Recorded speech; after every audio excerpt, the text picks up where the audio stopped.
But hi, hello everybody. Welcome to this week's episode of Otakus Anonymous. As you guys can see, me and Danny are not sitting next to each other, and because that's officially right now, we do not have an office. Until I move into my new house, which isn't going to be until about mid-June, me and Danny do not have an official OA space. And sure, I've told Danny for weeks and weeks and weeks that we need to have a place to film OA at his house, at his brand new, massive, gigantic, 80 have-it-ass house. But fortunately for us, I'm out of town this week, and Sarah is deeply ill, so we never even really had the option to film at your place, even if we could. Yeah, but insane that the guy in Colorado has found a way to make this my issue. Don't act like when I was like, hey, by the way, we need to do the podcast remote this week. You didn't say, oh, thank God. I would have whipped something up. I didn't want to. I was happy to have a week off. Yeah, that's incredibly fair. Is Sarah alive? Is your girlfriend alive? She's alive. She had mild sniffles. I was trying to trick you into thinking she had a life-threatening illness, and you left it on red. Nick was like, how sick are we talking? And I was like, yeah, like achy, high fever, vision going in and out, coughing. She's talking about how she has numbness radiating up and down her left arm. I don't know. Her family's got a history of heart attacks, but I'm sure she'll be fine. Yeah, no reply, no response from Nick. I was doing this thing called driving across the country with 2 dogs and my wife. It's been a hectic couple of days. Neutron and Wagyu tried to attack a herd of bison. Well, me and Dorothy made the incredibly Hubratic decision to be like, we're in Zion National Park. We see like 24 bison by the side of the road, and we're like, I wonder how Neutron and Wagyu, who bark at dogs when they see them, will react to a herd of bison. And newsflash, not well. Neutron literally almost dragged Dorothy into a field of 7,000 or 700-pound bison because he was trying to defend us. He's just like, and Dorothy's literally getting dragged into a fence that she absolutely would have fit through, a fence that Neutron absolutely would have fit through, and Wagyu's flipping his shit. There's French tourists watching us being like, oh, this is American, cannot train their dog. That's why they only have hot dog. And so we're just like, we have to put the dogs back in the car and all of that. It was a nightmare. But Zion National Park is one of the prettiest places I've ever been. If any of you ever have the chance to travel the country, I highly, highly, highly recommend Zion. But yeah, what were you up to this week, babe?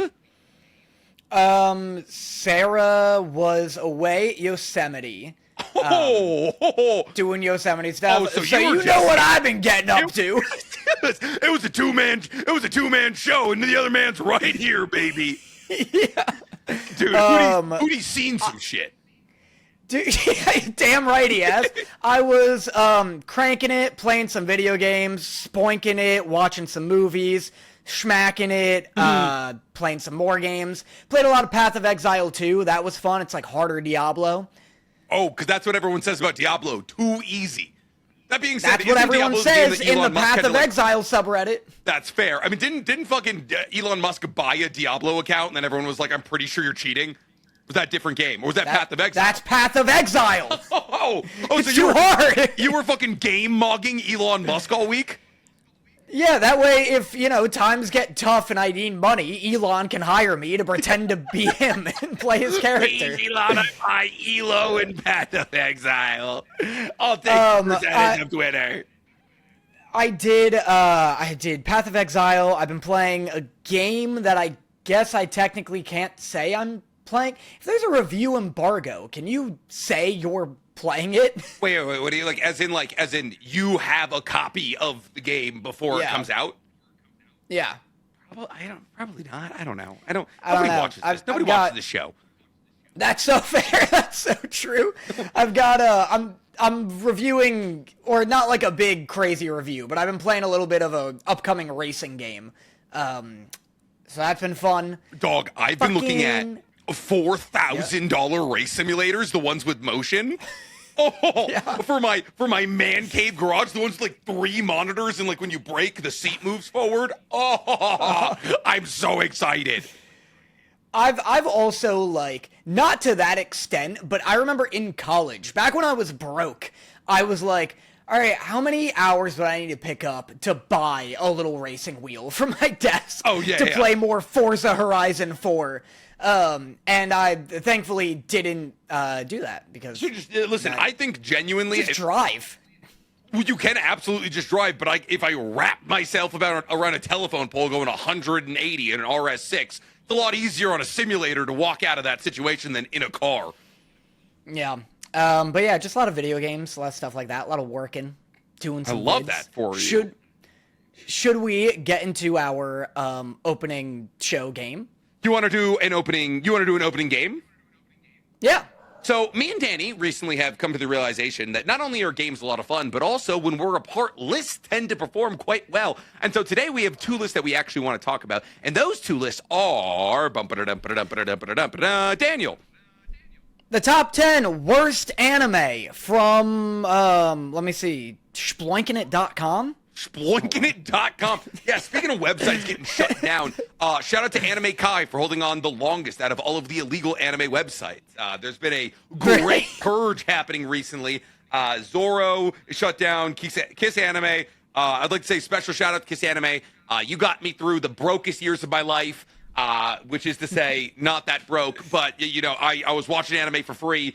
Man, the amount of anime, I think I watched High School DxD, SAO, all for the first ever times, the first like 600 episodes of One Piece, all on Kiss Anime. So listen, to all the illegal sites that got shut down, I love you, I miss you, but I guess, you know, it's time to get your Crunchyroll subscriptions, guys. I have here the top 10 worst anime of all time from thetop10s.com. Oh, I asked Sean to just find like the worst lists he could possibly find, like lists where you're like, I don't buy this person actually watched any of these shows. 100%. So these are the 2 I was given. Do you want to take a guess at what the top 10 worst anime of all time might be? So I'm assuming these are going to be like a big brain, like, because like there's absolutely like incredibly bad anime. Like I've personally watched. Let me real quick just give you like give me a heat check. Oh, a litmus test. Yeah, exactly. Heat check. That's what I'm trying to say. Number 14 is One Piece. Here's a quote. They all have a quote under it that kind of like from justifies. The show, or from a guy tipping his fedora, being like, "The pacing is atrocious of One Piece. That's why there's only 13 anime worse than it." The latter. It's a pretty terrible anime. Like most of the big, long-running series, it's perfectly clear the writers used up all their ability in the first 60 or so episodes. Honestly, it wasn't bad to start, but it just gets worse as it goes on. I've never heard this. This is a unique opinion of One Piece. That's the first time those words have ever been uttered. That's a Whiskey Peak hater. Honestly, I kind of understand that. He clears Baratia, he gets the Whiskey Peak, and he's like, why is he flicking boogers? I understand a little bit of fatigue around that area. But like being like, oh, hey, the early parts of One Piece are truly the best is insane. I've never heard someone say One Piece, the show that only gets worse. Yeah, One Piece. The main protagonist. The East Blue Saga's really where One Piece peaked, if we're being honest. That being said, now that we're saying this out loud, that's probably what I sound like when I'm like, the Land of Waves arc is the best arc in all of Naruto.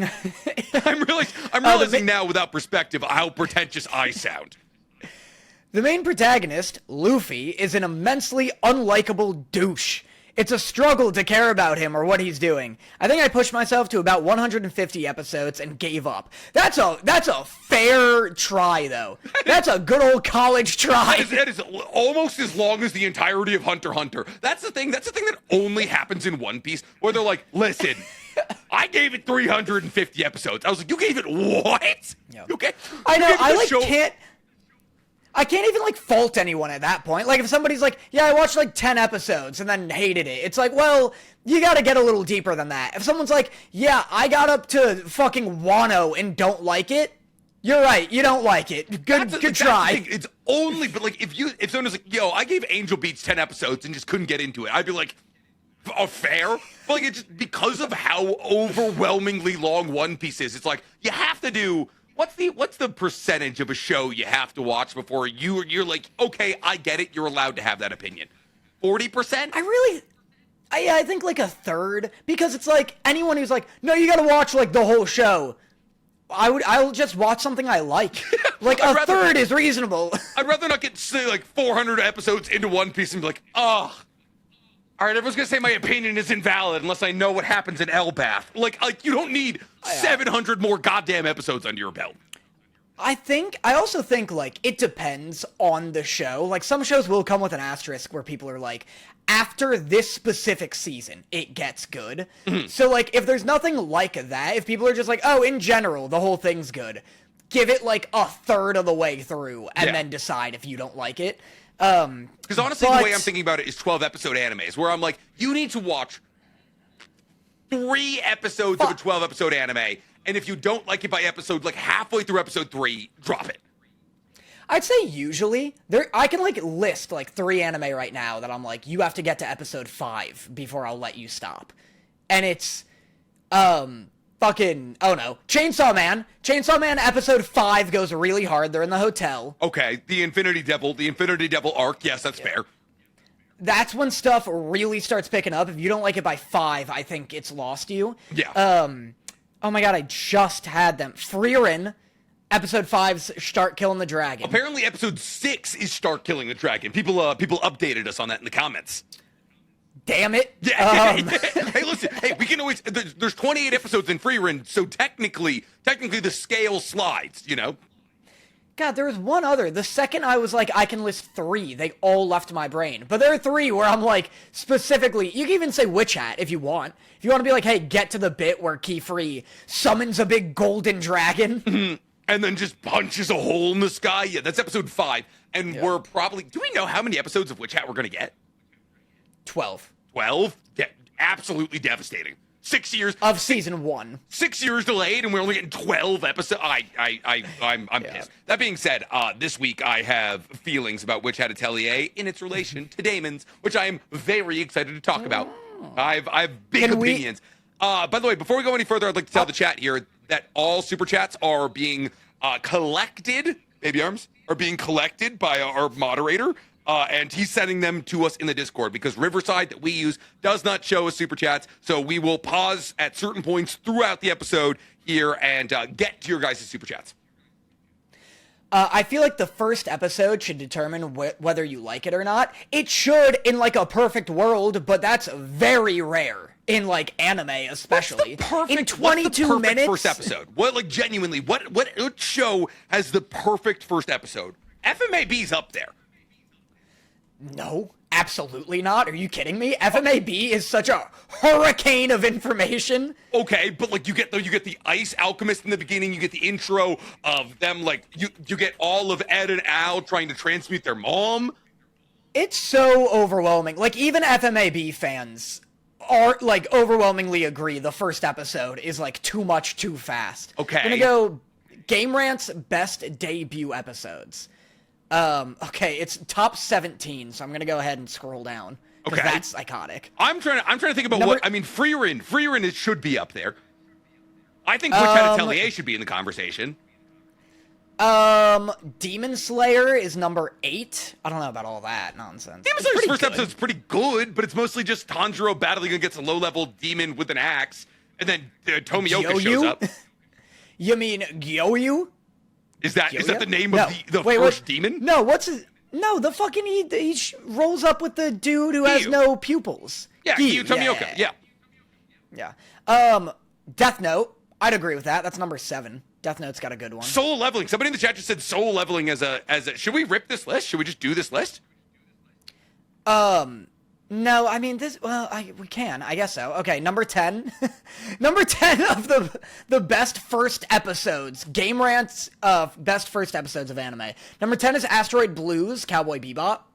Okay, that pretty good. I literally just released my reaction to this episode. It is psychotic. The first 30 episodes is just Spike shooting up a church. And then it's just Spike shooting up a church with an MP5, and then he pulls out like an explosive vest, blows himself up. And then he's just doing Wing Chun on a ship, and you're like, I don't know what's happening exactly. That first episode is insane. It's all about like these like two drug running couple, and they get like blown out of the atmosphere at the end of the episode. It sets the tone for the show. It is insane. Yeah, and like in like a space Mexican saloon. Yeah, they're in what is it? Tijuana. Tijuana's on an asteroid. Oh, they're in real Tijuana. It's so funny. They're on real space. So Tijuana. actually, space Mexico. Yes, literally. Number 9, you want to take a guess? The number 9 best first episode? If Cowboy Bebop is anime? number 10, I feel like it could be another Watanabe. Is it Samurai Champloo? No. Okay. It is Tragedy. Do you want to take a guess at what the... I'll give you the title of the episode. Guess what the show is. An episode called Tragedy. It's not... got an 8.2 I think because IMDb. episode 1 of AOT is named after the wall that gets knocked down. Tragedy... This premiered 2014. 2014? Yep. Is it 48 episodes. 28 episodes? 48. Oh, 48 episodes. That's hyper-specific. So it's 224... Oh, is it... No, it's not Mob Psycho. That has 3 seasons. 2 24-episode seasons. What show is 2 24-episode seasons? I have no idea. I'm gonna... Tokyo Ghoul. Tokyo Ghoul. Oh, that's a great option. That's a really... well, wait. Does that does have 2 seasons, because Re technically counts. Because we get him getting turned into a ghoul. It's like the beginning. It's like his date. And then, like, a whole building falls on him. I haven't seen it. You haven't seen the first episode of Tokyo Ghoul? No, but you know what's funny? I was in a writing class and in college, and someone was like, we were doing like our creative writing thing where you just write a short story, and this dude wrote one about a kid who goes out on a date with somebody, and then like the date turns into a demon and like eats him. Or something like that, and then he becomes a demon. He like wakes up the next day. That guy just rewrote the first episode of Tokyo Ghoul. Is a guy named Ken goes on a date with a girl. Well. Guess what? Here's where I'm going with it, Nick. Obviously, I said this for a reason. Okay. Then, in giving critiques, somebody's like, "Hey, have you seen like Tokyo Ghoul?" And he's like, "Yeah, I just kind of like wrote the first episode of it." And the professor's like, why would you do that? Why did you just transcribe the first episode of Tokyo Ghoul for your assignment and then not lie about it? That's good, because like also like the shout out to maybe not shout out to that one guy who fucking snitched him out there. He was like, "Hey man, this is just an anime. This is literally just an anime. Why did you like? Come on, dude. If you see somebody else just copying an anime in your creative writing course, let it go. Be like, hey man, great job. Oh, he stole some of the organs from her, so he became a half demon. Okay, good job. Yeah, okay, of course. Yeah, great job. Can't wait for season 2. Yeah, dude. If you see somebody doing that, you just have to be like, all right, well, I guess I'm also going to start stealing episodes of anime. And you both have to be in a public understanding that the next time that I turn in a creative license or creative writing assignment, it's just like, oh, boy with fire powers out of his heels fights God. Let it be. Yeah. Number 8 is Demon Slayer. Number 7 is Death Note. We already said. Number 6 is Flashing Before My Eyes from a 12-episode anime from 2016. Flashing from 2016? Yeah. Flashing Before My Eyes. So, like, implies, maybe an isekai, maybe a death. Flashing Before My Eyes, 2016. Is that Jobless 12 Reincarnation? Episodes. No. Oh, no, is that ReZero? 12 episodes, brother. Oh, a 12 episode. I'm sorry. There's infinite dogs happening in my life right now. 12 episode possible isekai. What gets wrapped up in 12? Is it Angel Beats? No, it's Erased. Erased. Okay. Yeah. Have you seen Erased? You have, right? I saw the first episode. It was okay. That is it literally, I mean, it set the precedent for Tokyo Revengers. Yeah. Number 5, I'm just going to say what it is because the name is Operation Strix, so I assume you'll know. Operation Strix. Oh, yeah, it's Spy Family. Spy Family? That is a good first episode. Spy Family is number 5 on this list is insane. Is absolute... I guess these are by IMDb ratings. Oh, is it real? Okay, I was going to say, obviously Spy Family is massively popular. Episode 1 of Spy Family is so objectively fine. I like it. I don't know. I think it's a good first episode. First episode in anime history? Maybe not in history. I think it's better than number 4, which is Dog and Chainsaw. That's... Dude, you don't like Chainsaw Man's first episode? I don't think Chainsaw Man gets really good until like episode 3 when Power shows up. Power's episode's so good. He fights the big nipple monster. There's the bat monster, like, or demons. I think episode 1, because all the zombies are CGI, so you're like, uh-oh. And then also, it's like, you don't get any of the other fun characters. You literally watch episode 1 of Chainsaw Man is awesome. It's Denji being like, I sold my testicle and my eye, and they introduce Pochita, and he's just like killing a tomato monster, and then the mobsters show up and they're like, hey, this is your final chance to like start paying off some of your debt, and there's a huge fucking warehouse filled with zombies, and he's just getting cut to it is such a violent episode, and he pieces himself together after Pochita, and he's just slicing through all these zombies. Makima shows up at the end of the episode. That episode's awesome. All right, I don't know if it's number 4 awesome. I think Operation Strix is a much more offensive entry on this list than Dog and Chainsaw.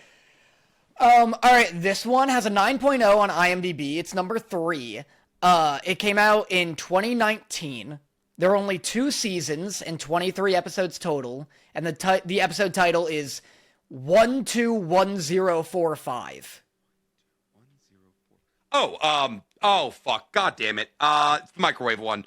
Oh Jesus, it's I know exactly what it is.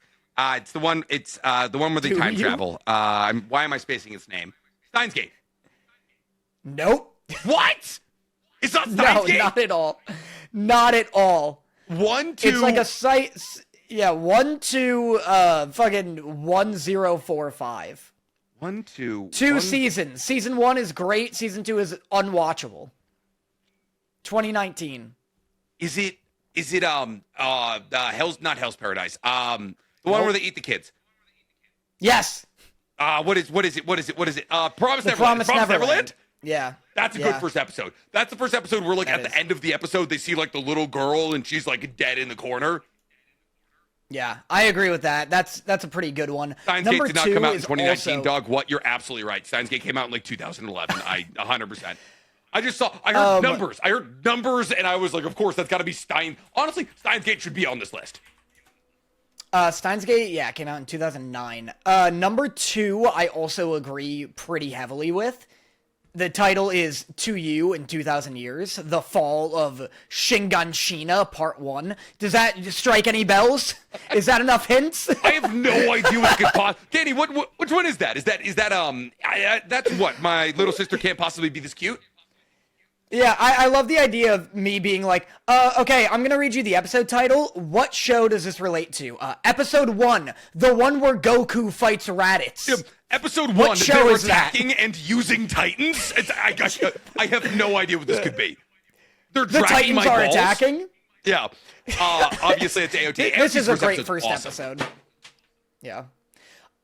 People say this all the time, actually. Can you guess what the number 1 one is? It's from 2021, 40 episodes. 2021, it already has 40 episodes? Yeah, already. It's like 4 years ago. I guess. It's like 5 years ago. It's a lot of episodes in 5 years. 40 episodes, so that would be, what the fuck would 40 episodes be? 12? When this came out, everyone was like, this is the best first episode of an anime ever. And I guess they're currently still saying that. Is it One Punch Man? No. Is it Blue Lock? No. Okay. We haven't discussed it ever. We've never discussed... Oh, come on. It's not Jobless, is it? No. Oh, thank God. It's To Your Eternity. Oh, season 1 was People so good. love Season 2, that one. Season 1 was really good. Season 2 was okay. Season 3 is unwatchable. To Your Eternity's first episode, dude, I bawled. Oh, that's a good answer. That's a really good. I actually don't hate this list. Yeah. Well, this wasn't the bad list. I had a bad list for you. And you were like, let's do this one. We have 4 anime to talk about, and barely anything happened in 2 of them. I'll do lists all day, baby. All right, how do you want to do this? Should I hop to the actual list real quick, or do you want to talk about an anime and then we go to list? Or do super chats? Yeah, let's do one anime and then we'll do super chat corner and then we'll go from there. I think really there's only a couple of anime that we even really need to talk about today. I mean, like, this is can I be so for real with you right now? Not if you're gonna say anything bad about Wistoria. I wasn't gonna say anything. It was all right. This is a good. I was rolling the dice. This is a good week for everybody. There's two standouts this week. What do you think? For sure. What do you think my favorite episode of this week is? Go ahead and guess. Daemons.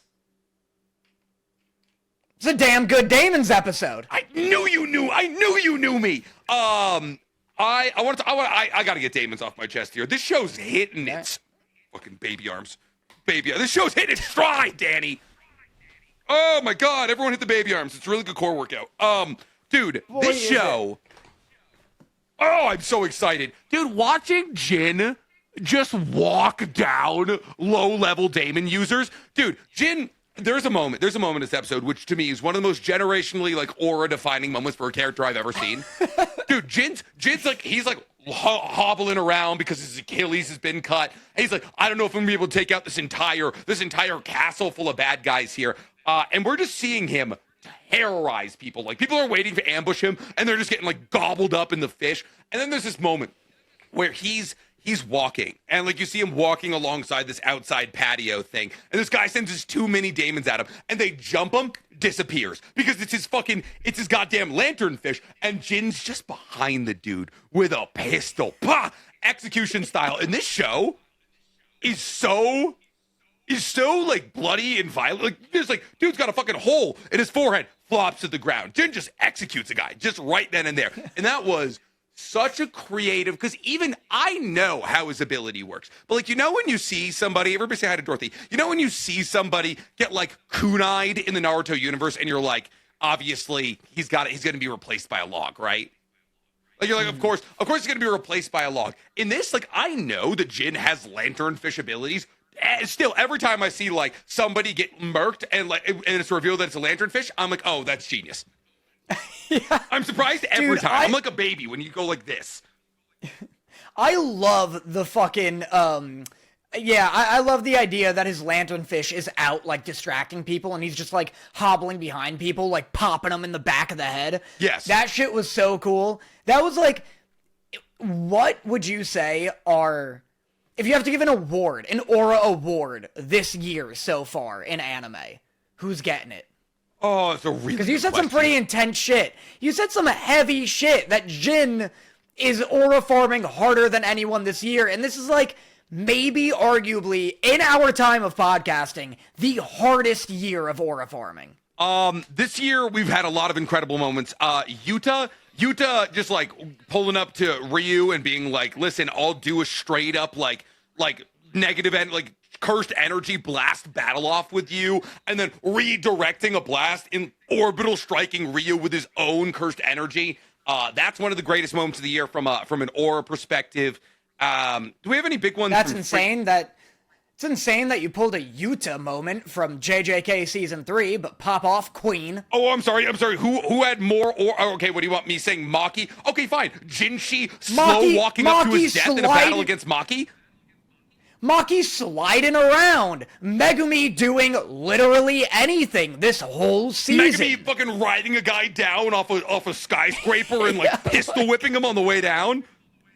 Megumi literally in every episode he's featured him in a parking garage just murking people. That shit's great. We absolutely have a witch hat one, Kifri, going above the clouds and light Yagamiing the sun and just blowing a hole. We also have what is it, Genthru or Genru? What was the guy with the wing abilities in Frieren? Genau. Yeah. Genau getting stabbed by that little girl and her being like, look what I did, and him still just whoosh, cutting her in half. That was sick as hell. Sentenced to be a Heroes got some pretty good aura moments. The king, the Norgal, fucking letting his arm get ripped off or his leg, whatever happened. I don't know. I don't remember the moments. I remember the emotion. What about Rhino walking down the demon blight and being like, I like killing my own? That. I think if you're going to be like, oh, true best aura farming moments of this year, that's got to be up there. Yeah. Man, does Jin tapping a dude in the back of the head?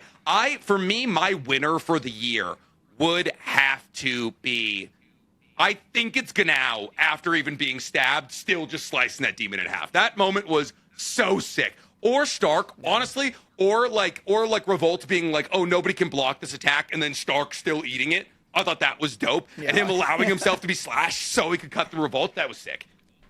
Yeah. But yeah, this episode was so sick. We got more insight into Asa's abilities, which I was right. They are just like abilities. Like, they're not Daemons. So specifically because of them being twins, she has Break, and Yoru might get Seal. So, like, Seal was how Higashi Village was protected, and the reason that they were able to break through that seal in the first place was because of Asa's break ability.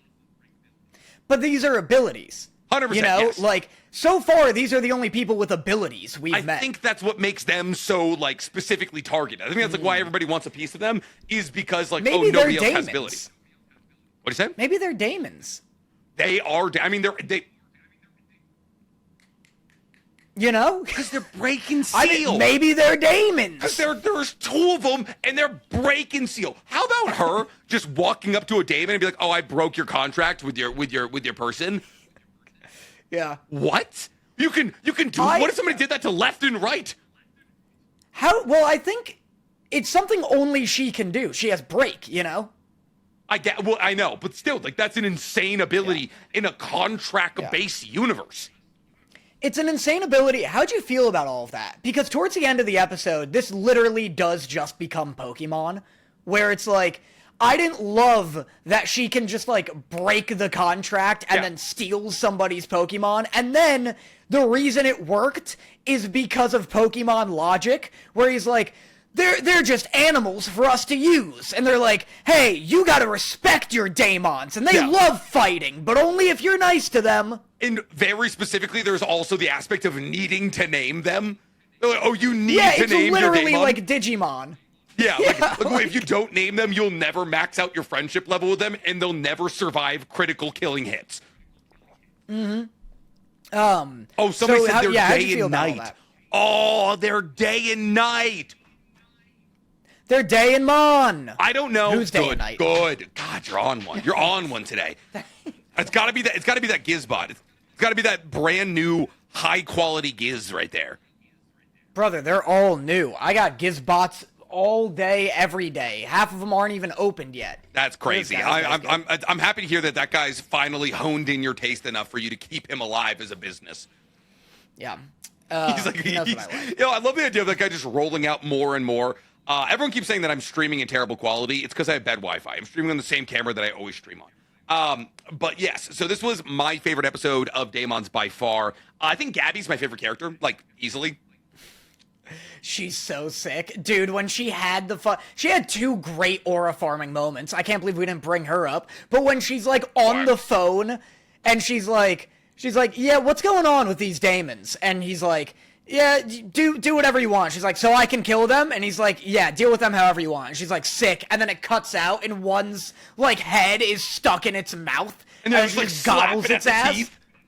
Yeah, like, that was great. And then also there was that bit where the dude was like, he was like, Daemons are just fucking animals. Who cares if we treat them right? And then all of a sudden, it's in its mouth, and it starts bleeding. That was like right there where I was like, oh, this is I was like writing my notes, and I almost like very hyperbolically wrote she might be my favorite character in any IP this mangaka's ever made. And that would mean that she is my favorite character, not only from Daemons, and F maybe. Immediately, I was like, I'm being absurd. I was like, I caught reel it in. I literally caught my take in real time, and then I was like, this is gonna get me shot in the back of the head. Yeah. I mean, it's too early to say something as insane as that. Especially in an IP universe where Alphonse Elric exists. Yeah. I honestly, I'm usually such a hipster in terms of, like, protagonists. Like, if there's a show with an ensemble cast, I will go out of my way to be like, no, the protagonist is not my favorite. I need my own unique original fave. FMAB is, like, one of the only anime where I'm like, no, the protagonist is my favorite one. He earned that win at the end, and he's, like, deservedly the best alchemist ever. Well, man, I would still say Ed is probably one of my favorite MCs of all time, like, right behind Gon.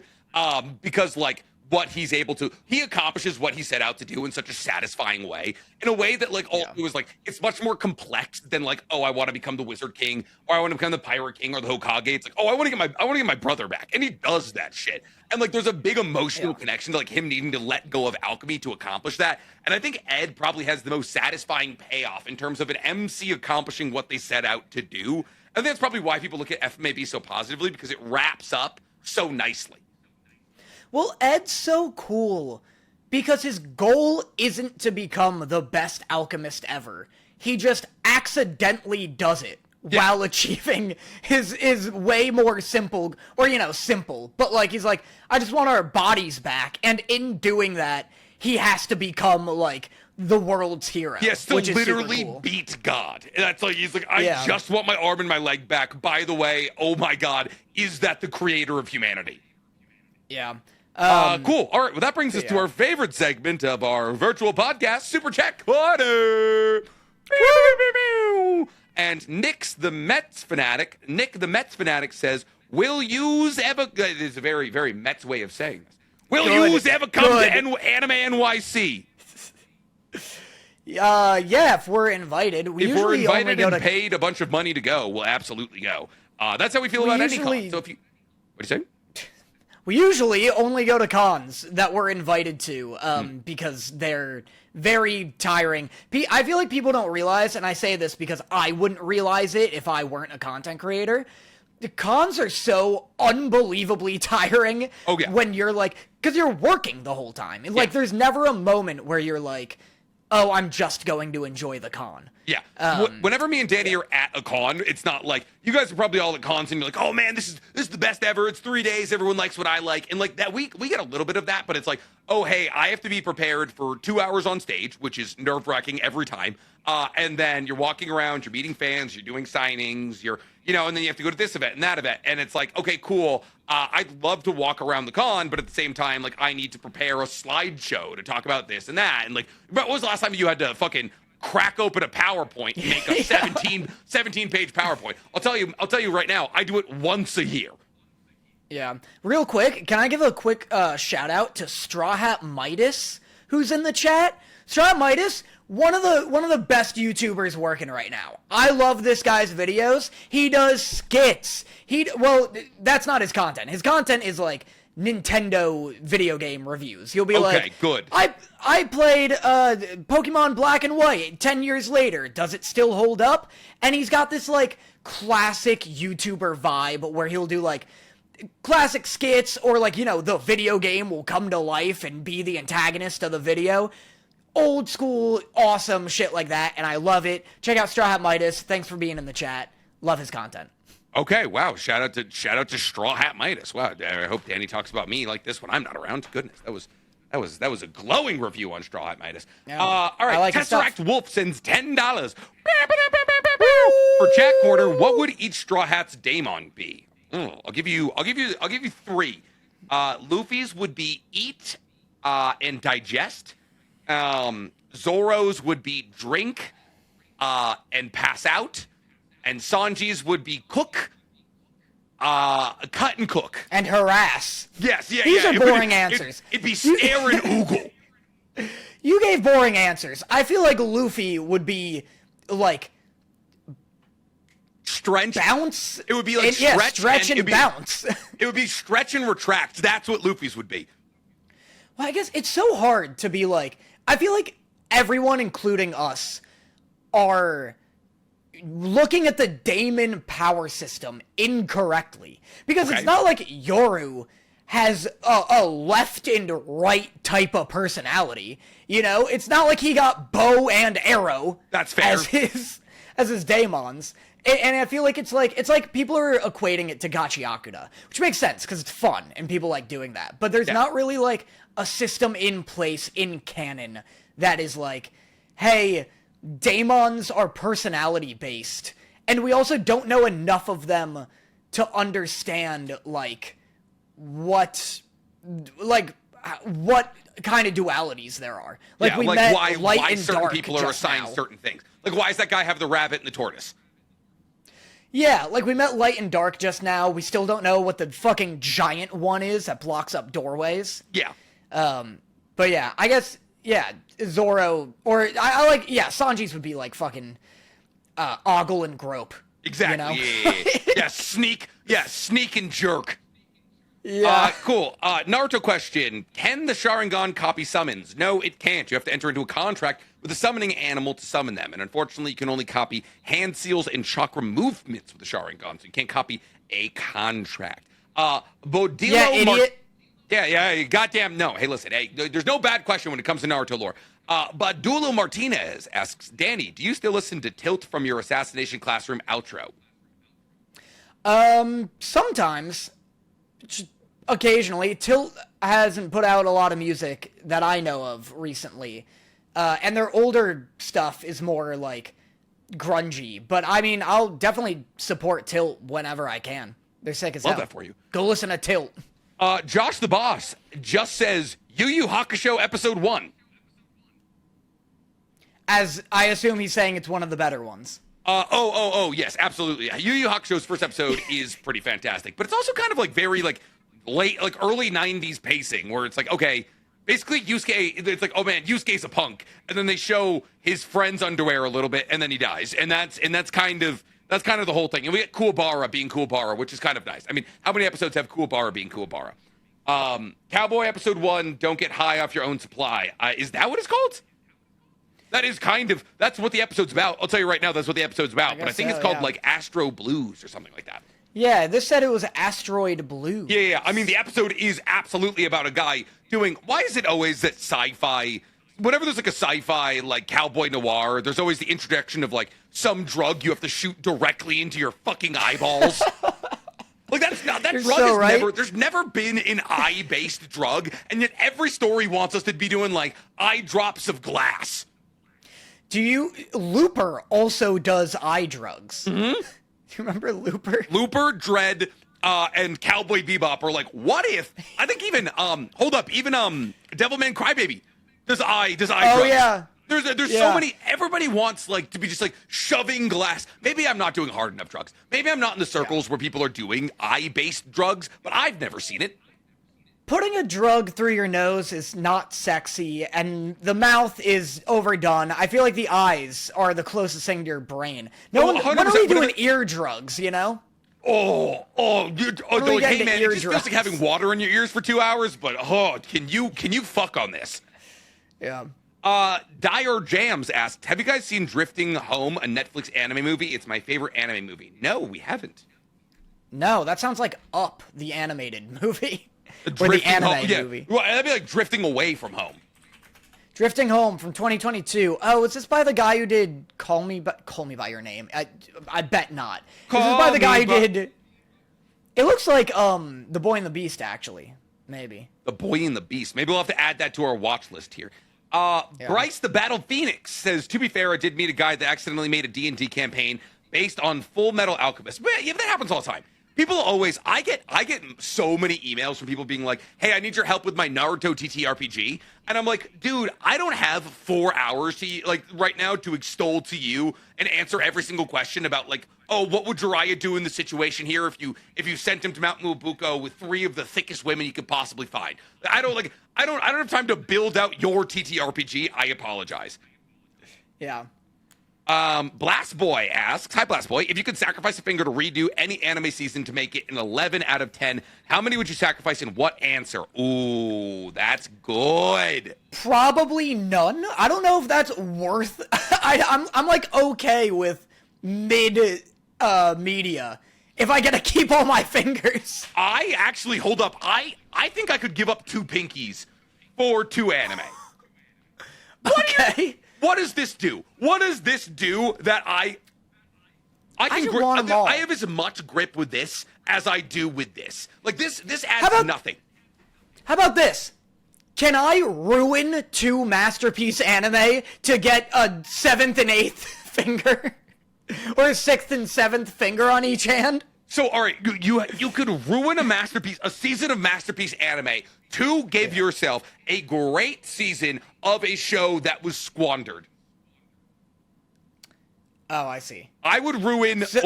Equivalent exchange? Equivalent exchange. You ruin an anime and sacrifice it to make that another anime good. I would ruin Spy Family. I'd ruin Spy Family to get a good season of Tokyo Ghoul. Okay, that's fair. I would ruin... Let's go with the better the show, or the better the show that you ruin, the better, like, product you get. Yes. So, like, if I ruin like a 7 out of 10 anime, I can only make a 4 out of 10 a 7, you know? Yes, yeah.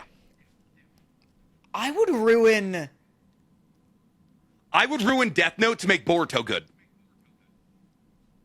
Yeah. That's crazy. I'd delete. I'd buy that. That's fair. Yeah, I would delete Death Note from the positive zeitgeist. I'd ruin it for Goss. Goss would have to like cling on to Death Parade or something, or Blood Lad. And I would ruin Death Note, which is objectively like a 9 out of 10 anime, and I would use that 9 out of 10 power to make Boruto, at least the first season, good enough to hook people. I would ruin Attack on Titan to get a season of Pokemon that people consider, like, better than JJK. I think Pokemon has such potential to be, like, actual art, like, real cinema, and they just aren't giving it to people, like, putting in the work to do that. Do you want it approached as a PG show? I mean, at worst, PG-13, but I'm not one of these people. Like, if you asked me when I was 13, I'd be like, I want an R-rated Pokemon. Yeah, but I don't need, like, Scizor ripping Pikachu, like, vertically, you know? Yeah, I don't need to see Taurus get processed into hamburger meat.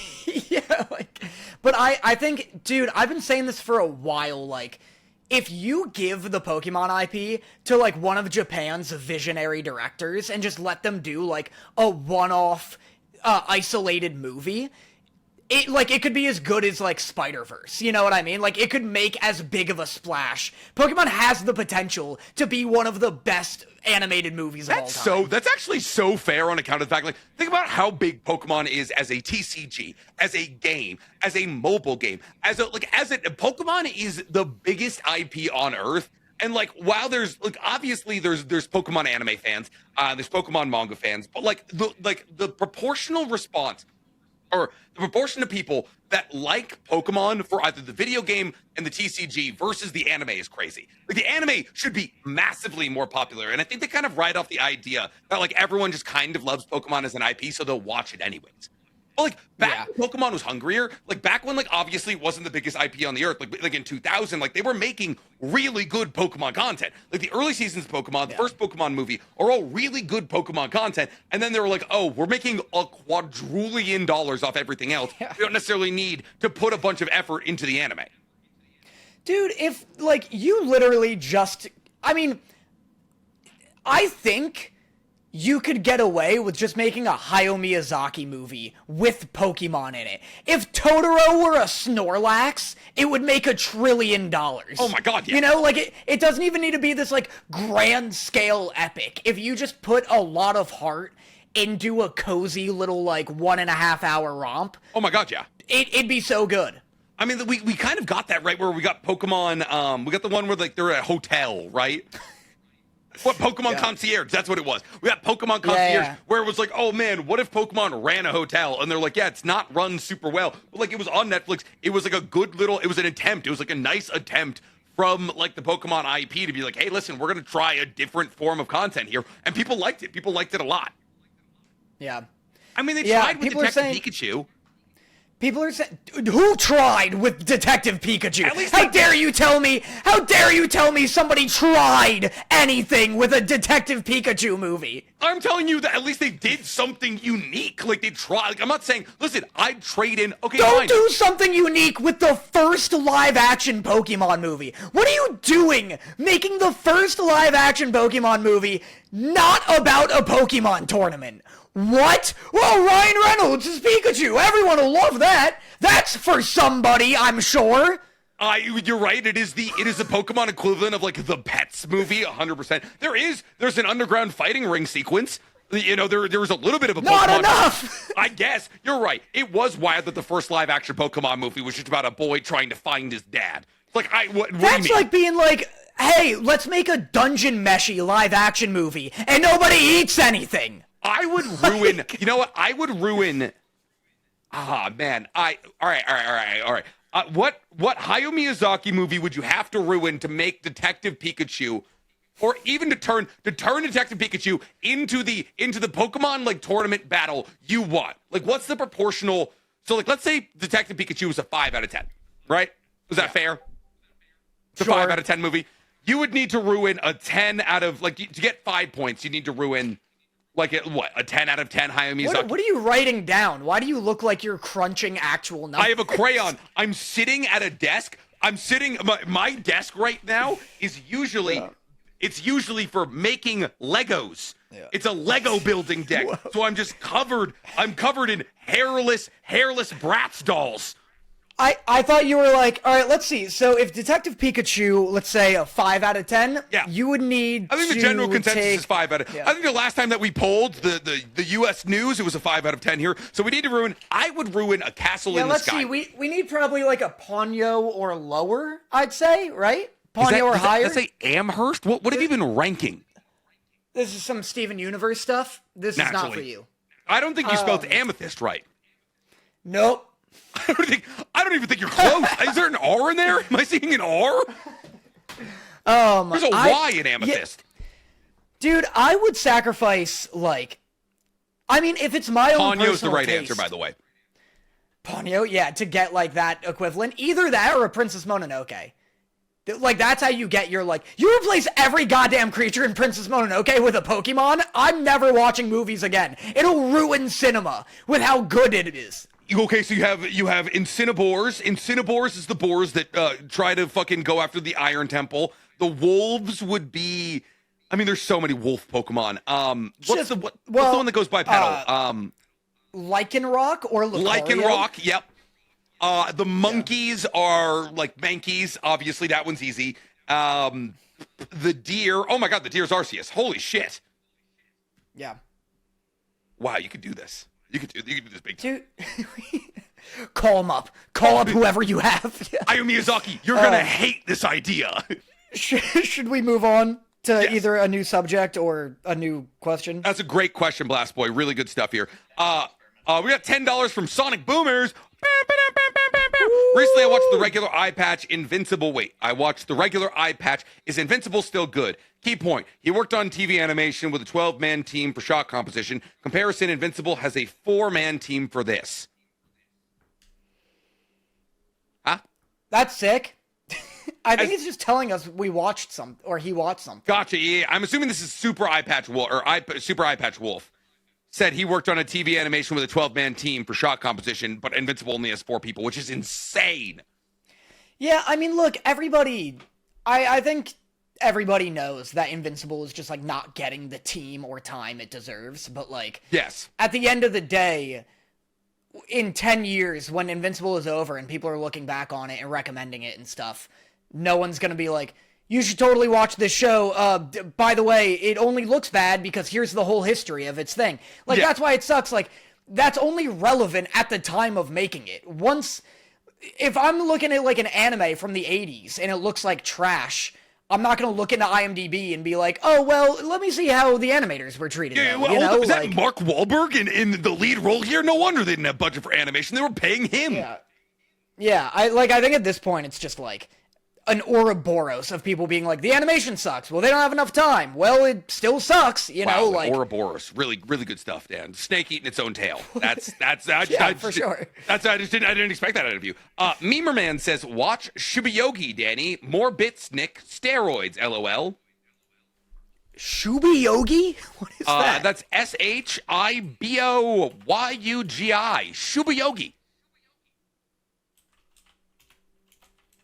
Sounds like something I'd call my dog. Here we go. It does. That does sound like something you would call Ava specifically. Shubo Yugi. Yep. This looks fucking cool, maybe? I can't tell. Wait, no, maybe this is not cool. No, it's not good. Never mind, this sucks. It's a bunch of little maids. I don't know. What have you done? I thought it was like a Bloodborne type of, like, aesthetic, but I'm wrong. You're wrong. Anyway, what's the next one? Panda Mom asks, so Daemons are the concept of two halves that make a whole, like left hand and right hand, or upper jaw and lower jaw, or yin and yang. I see. That makes sense. So it'd be like... yeah, it's not like what we've been saying. It'd be like top scissor and bottom scissor. Oh, that's literally just the plot of... That's literally the plot of Kill La Kill. Yeah. You're describing Kill La Kill. Thanks, Panda Mom. We're going to do 2 more, and then we will get to more stuff. Bugman asks, Danny, did you ever unbox my package? I'd like to unbox your package, Danny. I think so. You made my face, right? I think so. It's in my bedroom. Clay. Oh, that's sick. He was like, I gotta make someone's face out of clay. Can I do yours? And I don't know if I responded. And then I sent it to Pre Solera says, when are you guys going to be on Anime IRL again, or have I missed something? We probably won't be. They're doing great without us. They don't need us anymore. We're too busy doing this. Yeah, I'm too busy. Even when I take a week off, I'm like, this is too much. 100%. Yes, I am right there with you. As somebody who only posted three out of my regular 5 times last week, I was perpetually stressed. Should we continue with our worst anime listing? Oh my god, I forgot. Yep. Here we go. Are you ready for this? Y'all ready for this? Let me find the list again. Okay.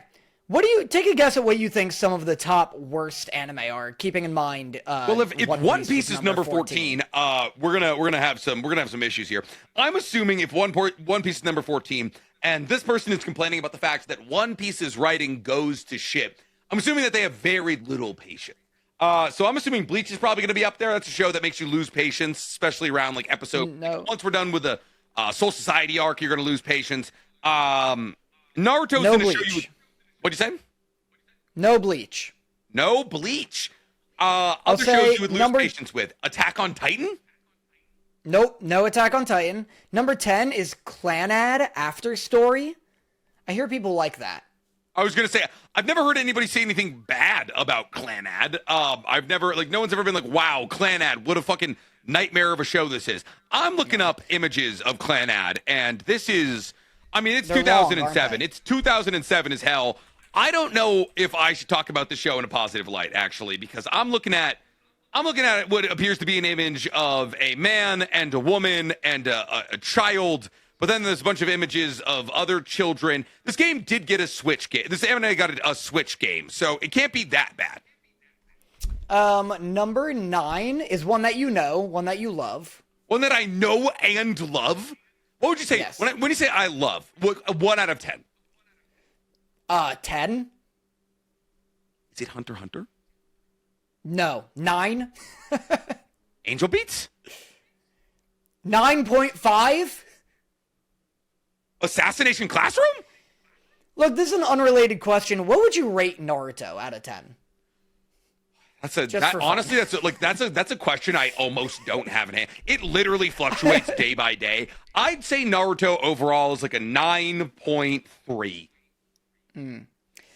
Naruto is good, but I hate that it is the first influence on anime for kids. I mean, seriously, why Naruto? Is it because it revolves around ninjas? Kids probably think, oh, ninjas! Ninjas come from Japan! This is so from Japan. Why? I would watch it, but I don't want to be hanging around kids under 10 going, something something jutsu. It's so stupid. They should show something else that is unrecognized, but is a very epic anime with a great plot. I watch anime that need to be more famous. It's too bad they weren't able to show them to more people just because Naruto is still ongoing. I like that he's like, Naruto is taking up space for Angel Beats. Yeah, okay, so he's the front, mind you, the first thing they said is Naruto is good. And yet, for some reason, the show that you're admitting is good, you're putting it number 9 on your worst anime of all time. Also, just because fucking Blood Lad or Prison School didn't get the timing and the fucking air and runtime that you wanted them to have doesn't mean that it's Naruto's fault. Oh, why is it popular? It's ninjas? No, it's popular because it's good. It's popular. Oh, you wouldn't want to be around 10-year-olds that would say something jutsu? Why would you want to be around 10-year-olds anyways? Yeah, I know. I love that he's just mad that it's popular. And he's like, why do they air it so much? I don't know. People are watching it. Like, that's just how television works, do you think dog. It was somebody was like, oh my god, I can't believe Kishimoto thought about ninjas. Of course it's gonna blow up. Yeah. The second that you include ninjas, everybody watches it. Tell that to Hell's Paradise. Number 8 is Lucky Star, which neither of us know, I'm sure. Number 7 is How do I give you a hint? Think it's a toy anime. Which toy anime do you think is the 7th worst anime of all time? As in the main characters are toys?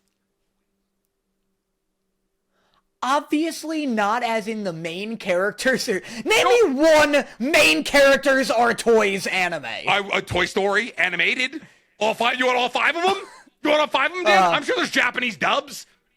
What do you mean toy? You mean toy? Oh. Like it's based off a toy universe. No. What, dog? Like, they sell toys. It's designed to sell toys. Digimon? No. Yu-Gi-Oh? Take one more guess. Okay, take one. Take a breath and then take a guess. What? There's so many toy-based universes. Well, exactly. It's Bakugan. I was literally just about to say Bakugan. No, Don't even fucking do it. You can't get uppity about me with Bakugan. You couldn't even buy Bakugan from a guy trying to sell them. I have Bakugan now. Oh, huge? Rolling out, dog. This is just damn boring. All the characters are incredibly stupid. The animation is awkward and the plot develops so slow I almost fell asleep. I dropped the first season on the 15th episode, watched about 3 episodes of the second season. Things got even worse there. This isn't worth watching. I guess that's fair. I can't imagine Bakugan's worse than, like, a Beyblade, though, and Beyblade's not on the list somehow. First off, getting 3 seasons into Bakugan before being like, I think that's enough for me, this guy's just looking for bad anime. Like, how bored do you have to be like, I don't know, maybe I'll give Bakugan another chance here. Number 6, you also know and you also love. 1 out of 10. I don't know, but let me read you their notes and I'll censor them so it doesn't spoil it. Good, yeah. The first 3 episodes of the show were interesting, but later on, it was just a romance. Why did the blank end at episode 12 so quickly? It just moved on to blank, and that arc was terrible. SAO. It's SAO. Yep. Yeah, it is. You're right. Listen, I'm pretty I sure can't even be indignant about somebody hating on SAO, because they're right. Like, even going back and watching SAO, the first 12 episodes are, like, from a, like, it created the isekai genre kind of perspective. Like, they didn't create it, but, like, it created the trapped in video game, at least popularized it. But you go back and you're like, oh, this is still bad. Like, even the good parts are still bad, but it holds apart in my heart because it was, like, one of the first anime I've ever watched. I can't even be indignantly mad, but saying that SAO is a bottom 5 anime of all time is also just a brain-rotted take. Because, like, why do you think it's popular? Also, it's not just a romance. He doesn't start hooking up with Asuna until, like, episode 7, and then they barely spend any time with that. Yeah, these are all, like... Bakugan, I'm not shocked, is, like, not a great anime. But worst of all time, have you seen the Suicide Squad anime? Have you seen the Suicide Squad anime? What's the one? I reacted to one where it was like the worst anime of all time, and it's like a bunch of girls flying mechs and they fighting giant squid monsters. This is only like somebody else will know in the comments below, but it's like, yeah, girls in mechs fighting giant squid monsters. It's one episode. It's an OVA. It's like based off a video game. It's horrific.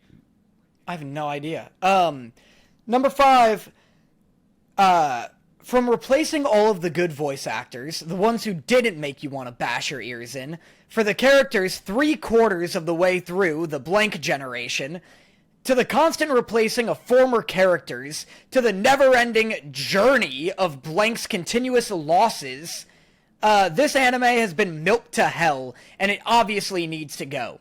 It started off with a good idea and a nice concept and a lot of heart. Nowadays, it's absolutely terrible. Not because it's new, but because it's the same thing. Replacing characters, replacing voice actors. The IP is milked to hell. Bleach isn't on the list. You said that earlier. And it's new. They said it's new? Well, it's still coming out. It started in like 1999. Oh, One Piece? No, Pokemon. Oh, okay. One Piece was 14, brother. Oh, yeah, I completely forgot that we've already done One Piece. You're absolutely right here. It's been running, but like, okay, I feel like you can't even think Mars of Destruction. Somebody got it. Oh, wait, no, it's not Mars of Destruction. It's the fucking, no, Mars of Destruction is another one. There's also Pupa. Pupa's another one of those, like, truly horrific ones. But yes, I don't know. Hating on Pokemon, like, do they replace the voice actors? Probably. They probably got old. Yeah.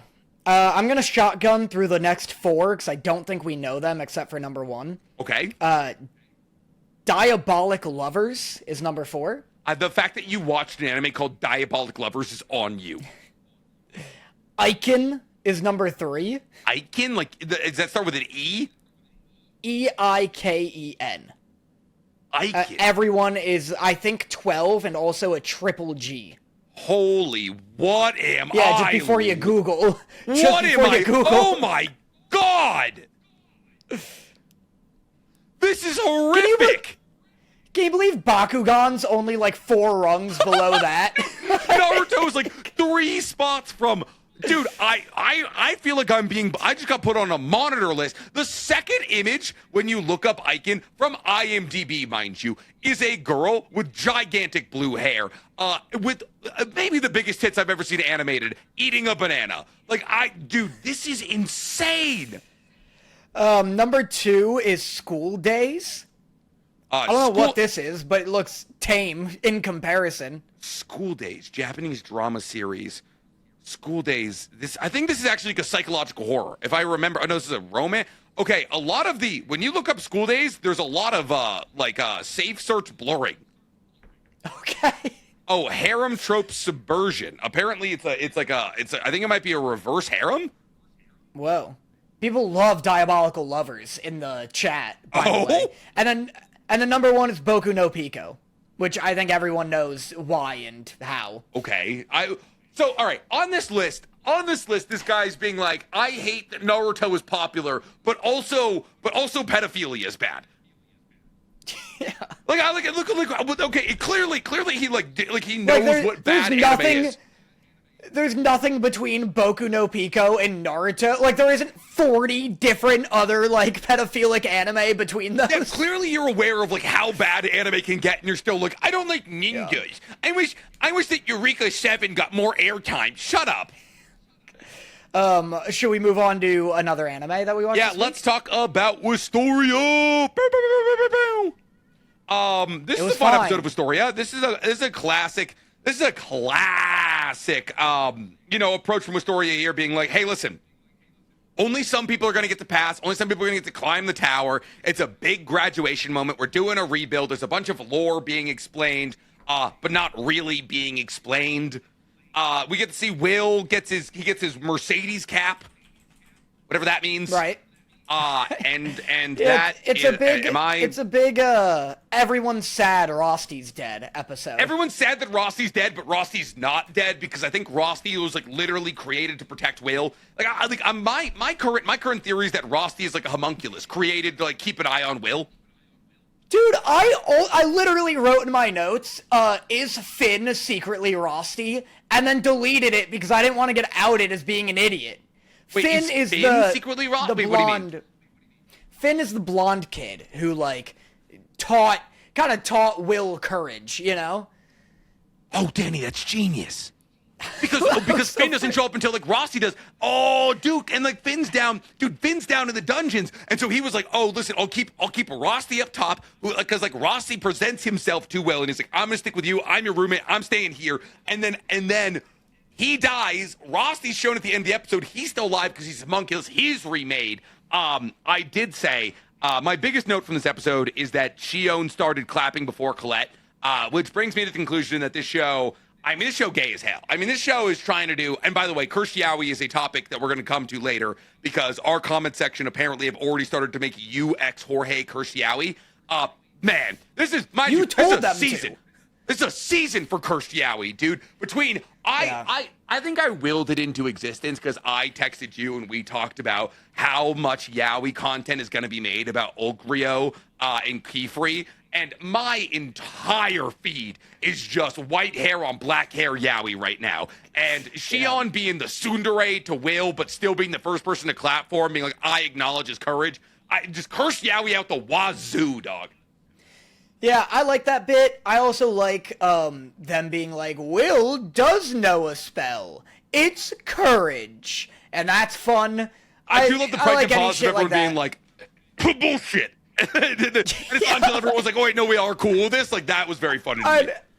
I know. I love when she's like, all who agree, say so with your applause. And there's like no applause. I want to be like, shit, my bad, misread the room. Yeah. Will, give me your diploma back. Yeah, just rips up the hat. Like I'm sorry, I thought we'd be cooler about this.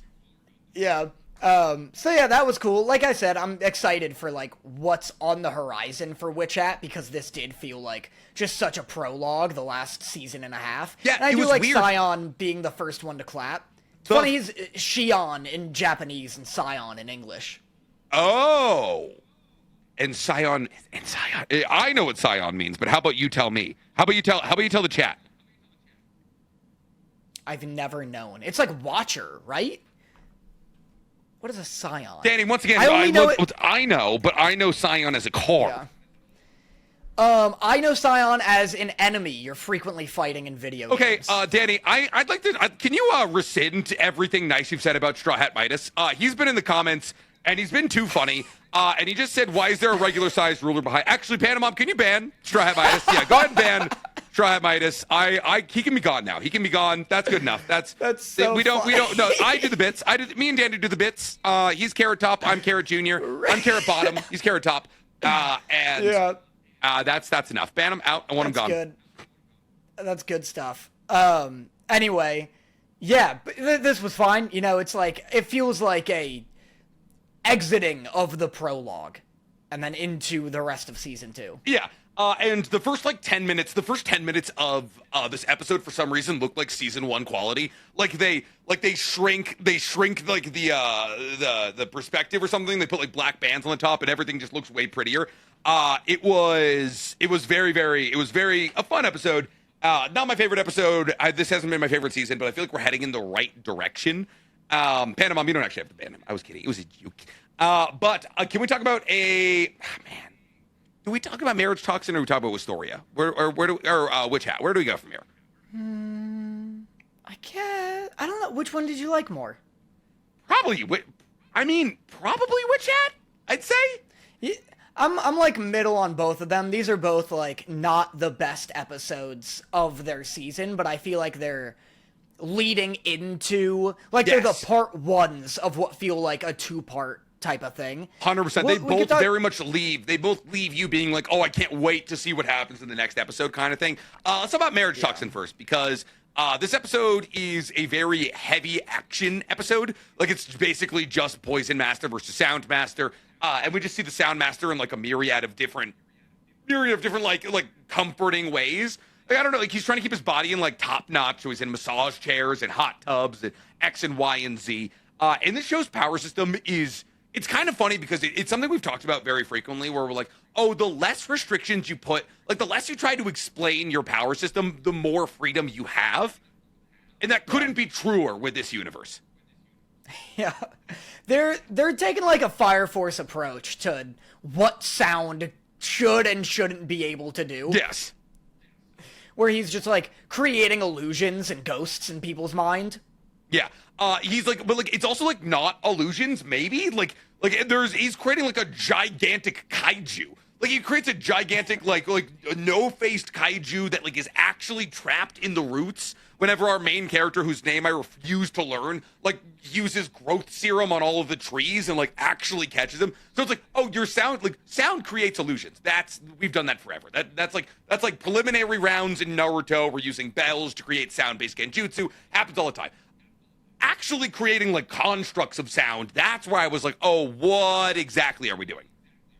Yeah, well, I don't remember, did the kaiju like interact with anything, or are they just seeing him?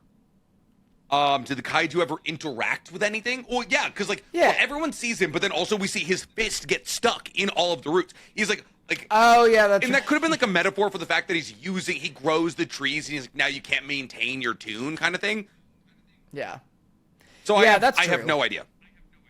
Yeah. But no, I mean, like I said, this wasn't the best episode of Marriage Toxin, I think, but also I got really hyped when the dude pulled out a violin at the end of the episode. He just goes, oh, and it just fucking like creates a violin with his voice. That was awesome. Yeah, that was rad. And I love the dude's design. He's literally just Reggie, but I loved Reggie, and that's why I like this guy, I think. Yeah, he's just like, you just want him to start pulling out receipts. I mean, he kind of did. He pulled out receipt for a violin and started started hitting that fiddle like he was in a fight with the devil. Yeah, boy, did he. All right, well, with that out of the way, now let's talk about Witch Hat Atelier's 7th episode here. Mm-hmm. So, I told Danny, and Danny didn't believe me, and I've been getting so many fun TikToks of people being like, when the new black and white cats are introduced kind of thing, or people being like, the English dub of Squid Games, where the main character is like, I've played these games before, but it's all images of Gojo and Ghetto. Everyone just being like, I've seen this yaoi happen before. But this episode's really fun from the perspective of like seeing how Ulgrio and Kifri approach teaching in different ways. Because obviously there's like Kifri, I would say, is more acutely aware of what's going on in the heads of all of the girls, while Ulgrio is like, listen, these girls need to experience a lot of things in order to like actually become well-rounded witches. So Kifri's kind of the helicopter parent, and Ulgrio's like, well, they're only going to learn in hands-on capacities. And we learned a little bit about Agat's story, her backstory, which is just classic, like born into a royal clan of mages, probably. It's like the Noelle from Black Clover, where it's like, oh, you were supposed to be an overachiever. You probably aren't as overachieving as your very successful like siblings, and because of that, you have an inferiority complex. Yeah, it is like exactly what you expect out of Agat's backstory, considering what her character is. Yeah. I'm interested to see like how they twist and turn it and stuff like that. Yeah, but yeah, I mean, it was a cool episode. Agat gets out there and helps out Coco fucking save a child. The biggest stuff was like, well, what's-his-face has a water sword. Well, yes, of course. I feel like you're underselling what happens in this. I feel like you don't remember, which is crazy because this episode came out today. What happens in this episode? They go to save this kid and the carriage and stuff. Which mind you, that kid's gonna die. That kid's gonna die in a week, in a month. They're like, that kid's not because his legs got crushed. he gets crushed by a boulder, and then everyone's immediately they're like, oh, he's fine. I use this wind spell to levitate us up. It's like, well, one, his organs are gone. Like his organs and his legs are gone. He's pinned down by a rock. I don't care how soft that sand is below him. But the biggest part about this episode, honestly, is the ending. Well, yeah, I was getting to that chronologically. Okay, gotcha. But you're being like, oh, this episode is fine. This is a middle-of-the-road episode for Witch Hat Atelier. Well, just because the last 2 minutes are exciting doesn't mean the whole episode's great. Remember when Rosti died? First off, as somebody who's built their entire sexual career off making the last 2 minutes exciting, I'd appreciate if we don't describe it as a mid. It's different when the last 2 minutes are also the first 2 minutes, Nick. Your experience is different from this show. First off, we'd be lucky if we're getting 2 minutes, honestly. Well, what's his face? Kifri has a water sword, which is rad. It was sick.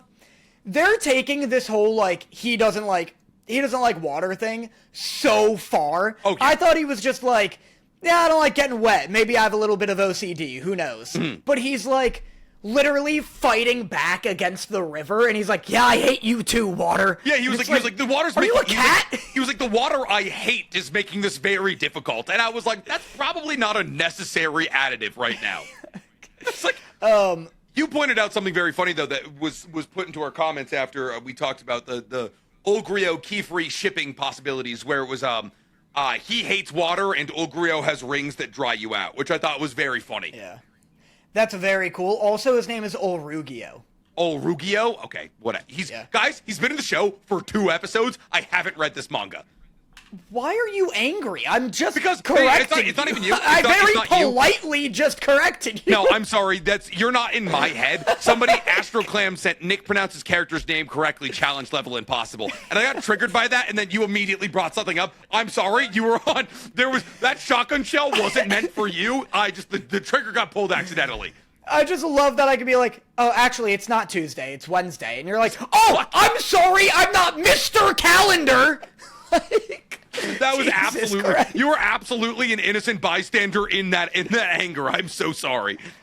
But yeah, Oh, the end of the episode is so hype. It's so exciting. We got to see the Knights Moralis. They look great. Oh, dude, their design. My literal last note is Knight Morales' design is sick.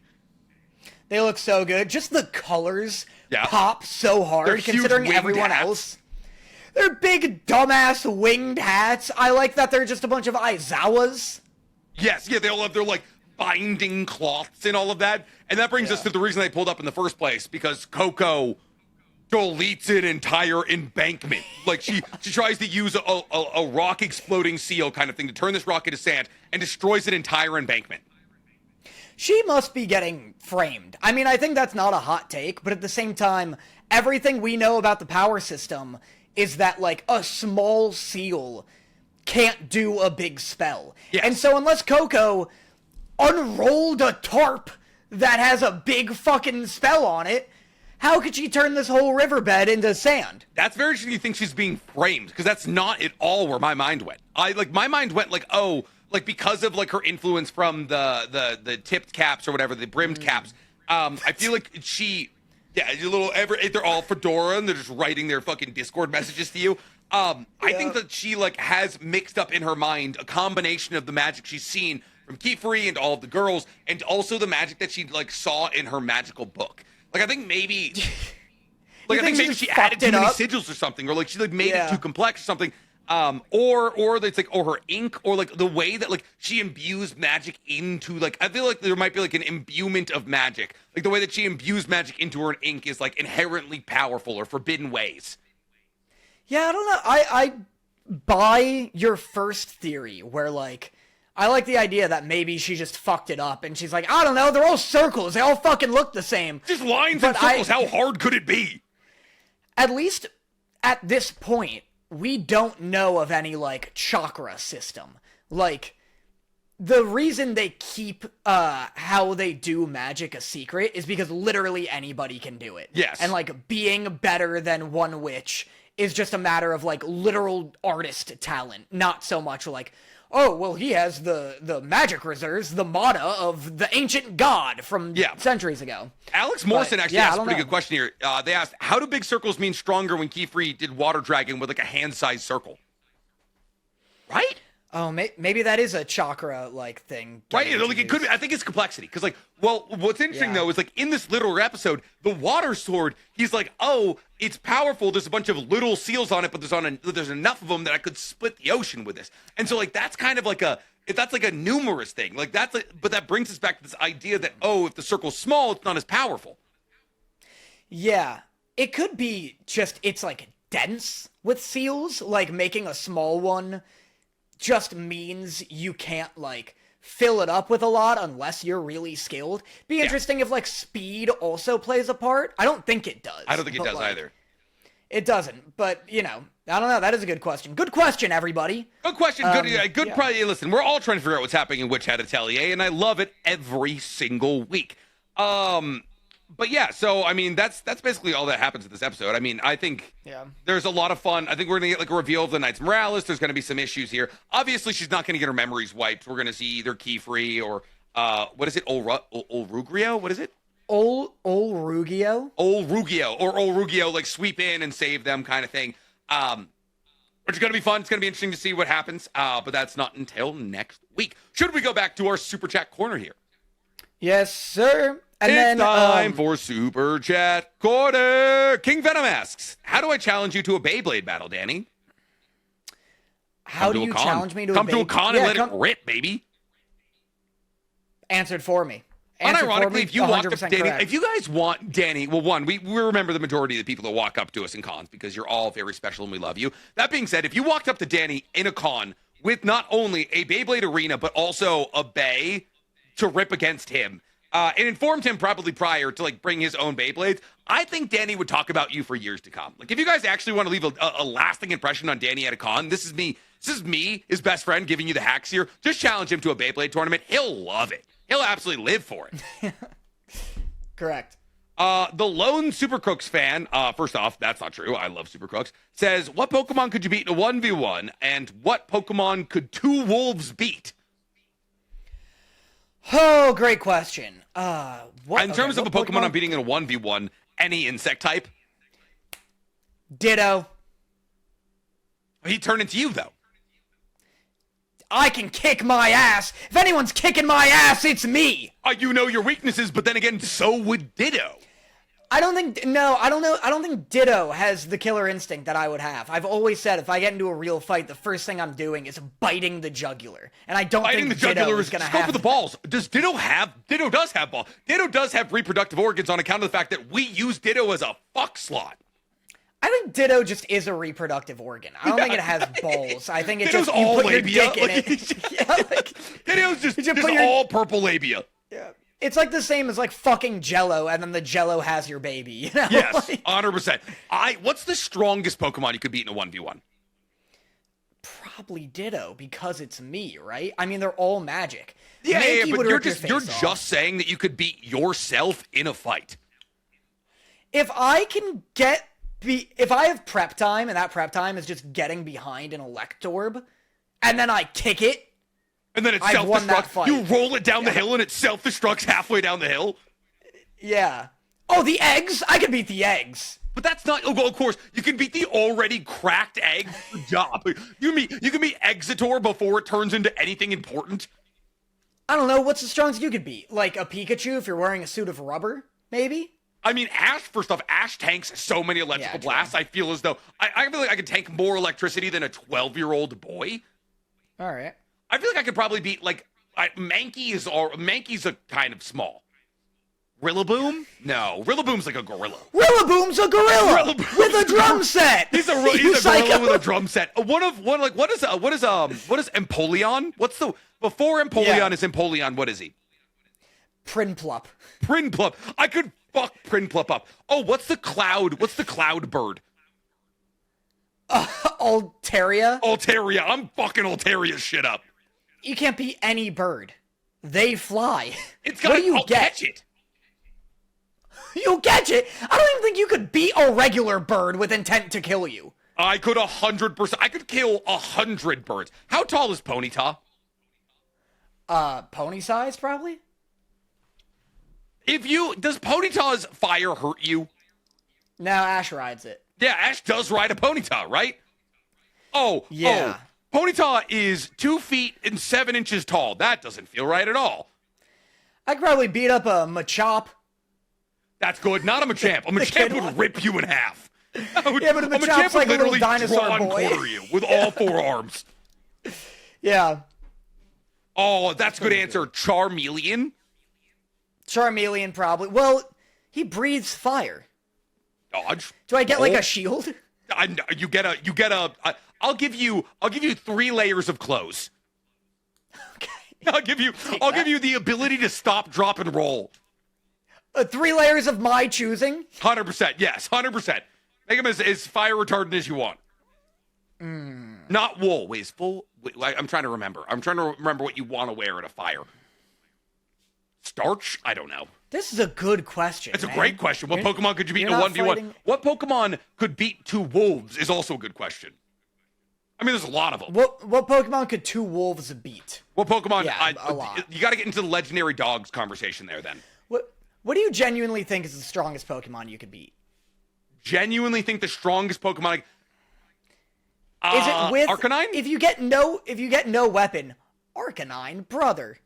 Arcanine is a police dog. Like, Arcanine is used as a police dog. I'm saying... Yeah, but he's gigantic and breathes fire. Dog, I'm not saying I stand a good chance. I'm saying the Pokemon that I could maybe, on a good day, best case scenario, beat Arcanine.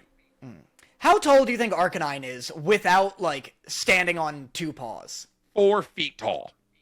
6'3". He's a horse. I'm fucked. Dude, there's a Great Pyrenees here, and I don't like my chances against it. And it's like 3.5 feet tall, not standing up.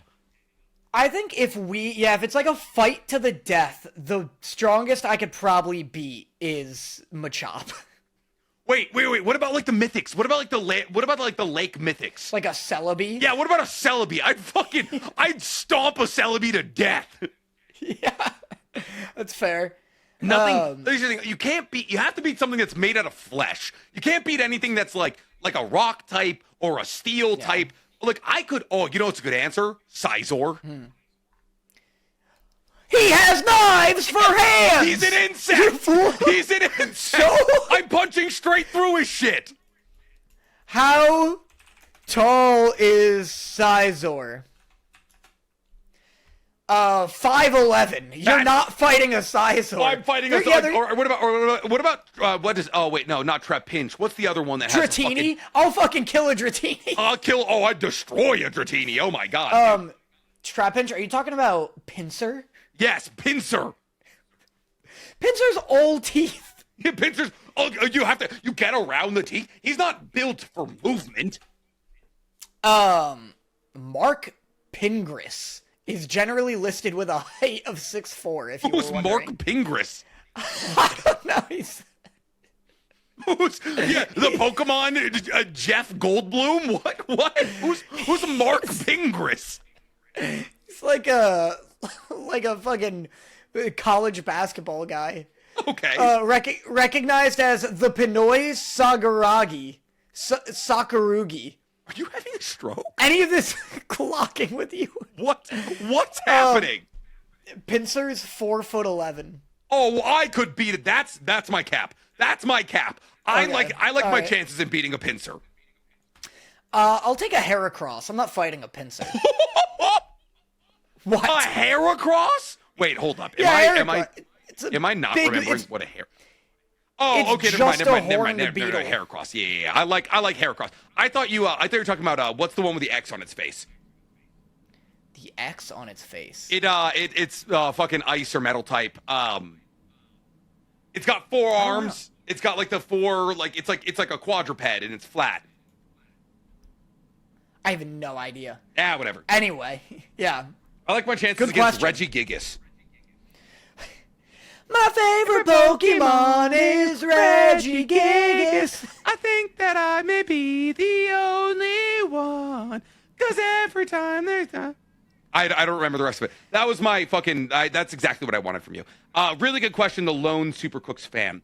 The Lone Supercook fan also asked, "What's the best Studio Ghibli film? Howl's Moving Castle?"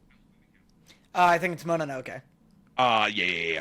Yonik, chill on the Blood Lad jokes. It was gas. It was literally Tumblr and fucking no, it was Tumblr and what's the one where they sell dildos in the back? What are you talking about? The store where they sell dildos and shit in the back, and it sells like really bad goth clothes in the front. Spencer's? Oh, Spencer's. It was Spencer's the anime. It was like 2011, literally distilled down to a fine wine. Sonic Boomer sends $10. Fairy Tail broke my ability to judge fan service in other animes. Has a show damaged or influenced your ability to judge parts of other shows? Really good question. Oh, I don't know. Really good question. I would say that for a long time, considering that I started like with SAO and High School DxD, I also didn't really like identify fan service as like a bad thing. But I was also 17 years old. Chainsaw Man and Sonda have redefined, like, have made me realize that anime can talk about sexual themes without being, like, overtly goonerish. I would say that Takabi's Original Sin changed how I look at direction in anime.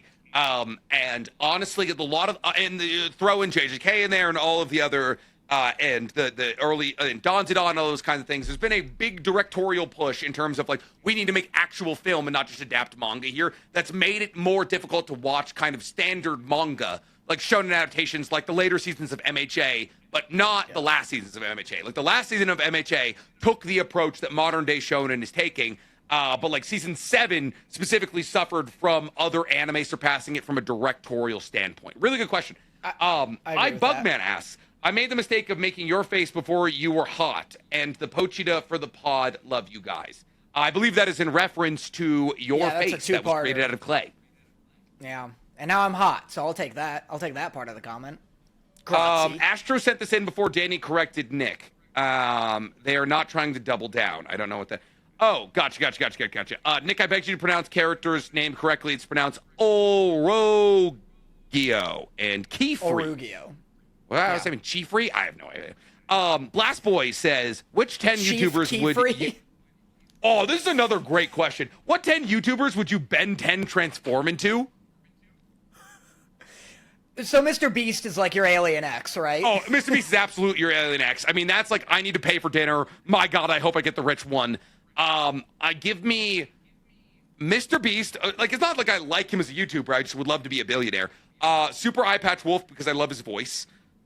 Give me the slow-mo guys. Because I feel like... just because you get a bunch of cool cameras and shit? Yeah, I feel like they just have someday in some scenario, knowing what everything looks like in slow motion is gonna come in handy for them specifically. 100%. And I'm gonna need that on my wrist. Also because their gimmick is so much fun. Like, they were just the first guys to be like, what if we blew things up in slow motion, and they made $1 quintillion off it. And their entire job is just to be like, whoa, balloons are crazy at 1 frame per hour. Give me a Markiplier if I ever need to have sex with somebody in the next 15 seconds. I was gonna say, but if you want to go even further than that, Evan Fong maybe, from Vanos Gaming. He's hot and talented. Wait, that's a throwback. Evan Fong. Who's that dude who's that guy who's like, what's my favorite element? Zorcubium. Now, I know you've never heard of this before, but actually, do you know what I'm talking about? I know exactly who you're talking about. The quirkiest science bitch? Fuck, who are you talking about? I know. It's not Vanos, right? Somebody in the chat will tell us immediately. You know what I want? And this is, I would love to get your approval on this one. I'd like to get the Try Guys, but you get a random Try Guy every time. So, like, yeah, you can be Eugene, and you can, like, go have like, an incredible time being hot and, like, and queer and, like, beloved by everyone. But then sometimes you're like, Try Guys, and you get Ned, and you're like, fuck! Oh no! I have to be Nasty Ned in the AEW. No. That's so funny. Vsauce. Vsauce is him. That's your gray matter. He's the brains of your operation. 100%. Give me Michael. Who's the guy who's in China with Ludwig? Michael. Jay Laser's another one. If you want another gray matter, just like an engineering degree and also being hot as shit. God, what a gig. You want a strong one? Oh, give me Jim Bro. Oh, give me Jim Science. Yeah. You want? Are you talking about Dom Mazzetti? Yeah, I want Dom Mazzetti. Science? Give me Dom Mazzetti if I want to be fucking yoked. I need to open a can of pickles. I'm like, give me Dom Mazzetti here. Let's do 2 more.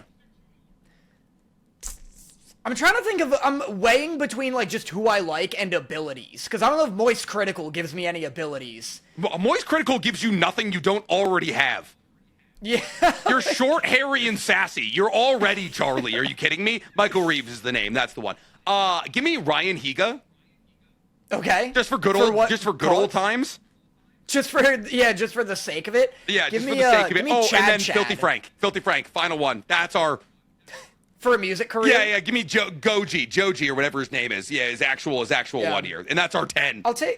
Give me my last one. Give me Chad because I love her shit and she's way funnier than me, and we have no women in our Omnitrix. Oh, dude, Jenna Marbles would have been a good one in there as well. Yeah, I never watched her. She was like before my time. That's fair. She was very much a 1.0er. That's a very good question. And then our last one here is from Cam Rob. That was the name. Cam Robinson was the name of my high school roommate. My favorite part. Oh! Give me that dude who sends glitter bombs to scammers. Oh, you want to be we need like an engineer dude. Oh, that's why I went with Jay Laser, the guy who used to work at NASA. He does make sick shit. Then Cam Rob says, my favorite part of the SODE, SODE, not sure what that is how excited. That's what we in the business call the episode. Oh yeah, because API is too much to add on to that. Is how excited got that the child was in danger so she could prove herself as a witch. Scary, hope this continues. Dude, honestly, Witch Atelier does such a good job of being like, you know this character you love? They're kind of fucked up in a very subliminal, like, oh, we're hinting at it kind of way. Yeah. Mark Rober, that's what it is, yep. Oh, FPS Russian! FPS Russian was such a good choice. It was right there. Oh, that's so good. Okay, hold on real quick, just for the TikTok, if they condense it down. Mr. Beast, FPS Russian for the guns. Mark Robert.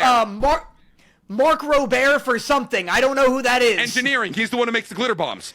for engineering, Markiplier for his seductive capabilities, and also he's kind of big. His sex appeal, 100%. We also want Dom Mazzetti. That's gonna be our forearms. That's like opening shit up, ripping it open. Who's fast? I Show Speed? I don't know what he's actually known for. That's a great speed pick, yes.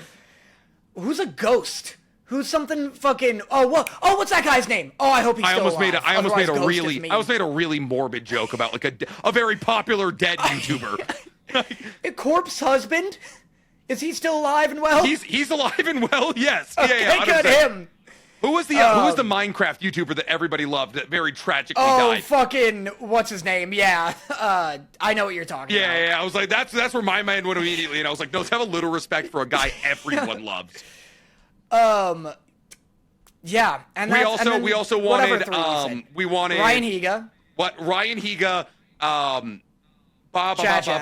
who else? Or Alien X are already Mr. Beast. Oh, Mr. Beast. And then I'm trying to remember who the other Ben 10, the original aliens are. Oh, Technoblade. Yeah, Technoblade. Yeah, That's our fucking. That's our just like we need to pass a charisma check. Yeah. But all right, that's everything. That's everything we got here. Do you have any news this week? Do you want to do a quick? I got this a little late in the game. Zing. Okay. A Mother's Day game. Oh yeah, dude. Mother's Day was yesterday, but let's do a Mother's Day game. Let's do a Mother's Day game. For this Mother's Day pod, we've put together another Describe the Character game. So what I'm going to do to you, Nick, is I'm going to describe a character, and you're going to guess who it is. I don't like when we do Mother's Day stuff while I'm actively with my mother on this podcast, because Here's why we have to do it.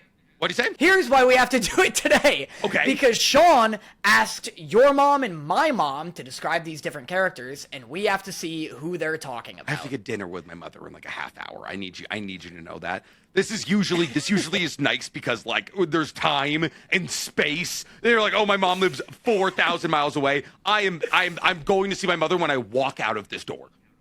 Yeah, Sean was insistent we played this today. The first one is my mom, so that should be easy. Also, I know the answer because it's kind of peeking up, so only you will guess. Okay, my mom said this character is a gladiator mom with some Deadpool gloves. Looks like the kind of mom who grounded her kids in 300 BC, and they're still grounded. My mom's got jokes. Your mom, Karen's got to be our unofficial third here. This is the exact face I used to give Danny when he pretended he didn't hear me call his name. A gladiator mom with Deadpool gloves, black and red gloves? Yeah. Who looks like she grounded her kids in 300 BC, and they're still grounded. So this is an upset-looking woman who is a gladiator and is wearing gloves? Mm-hmm. And she's a mother? I'm trying to think of a mom who wears armor and red and black gloves. It's so, like, obvious looking at it. It's not an anime. That should narrow it down. Oh! It's not an anime? It's a cartoon. Yeah, it's a cartoon. It's a cartoon. She wears armor, and it's a cartoon that we would talk about. 5 seconds. 5 seconds. It's 4. A cartoon we talk about. 3, 2, 1. Final answer. Deathstroke gender swapped. Nope, Ambessa. Oh, Ambessa! I forgot about her rune gloves. Oh my God! Yes, that's good. That's good. She also does look like she ground her kids, 100%. And that's kind of the entire plot of Arcane. Actually, is that Ambessa tries to ground her children.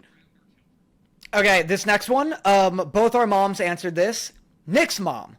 She's always wanted a baby of her own and would steal to get it, even walk through fire.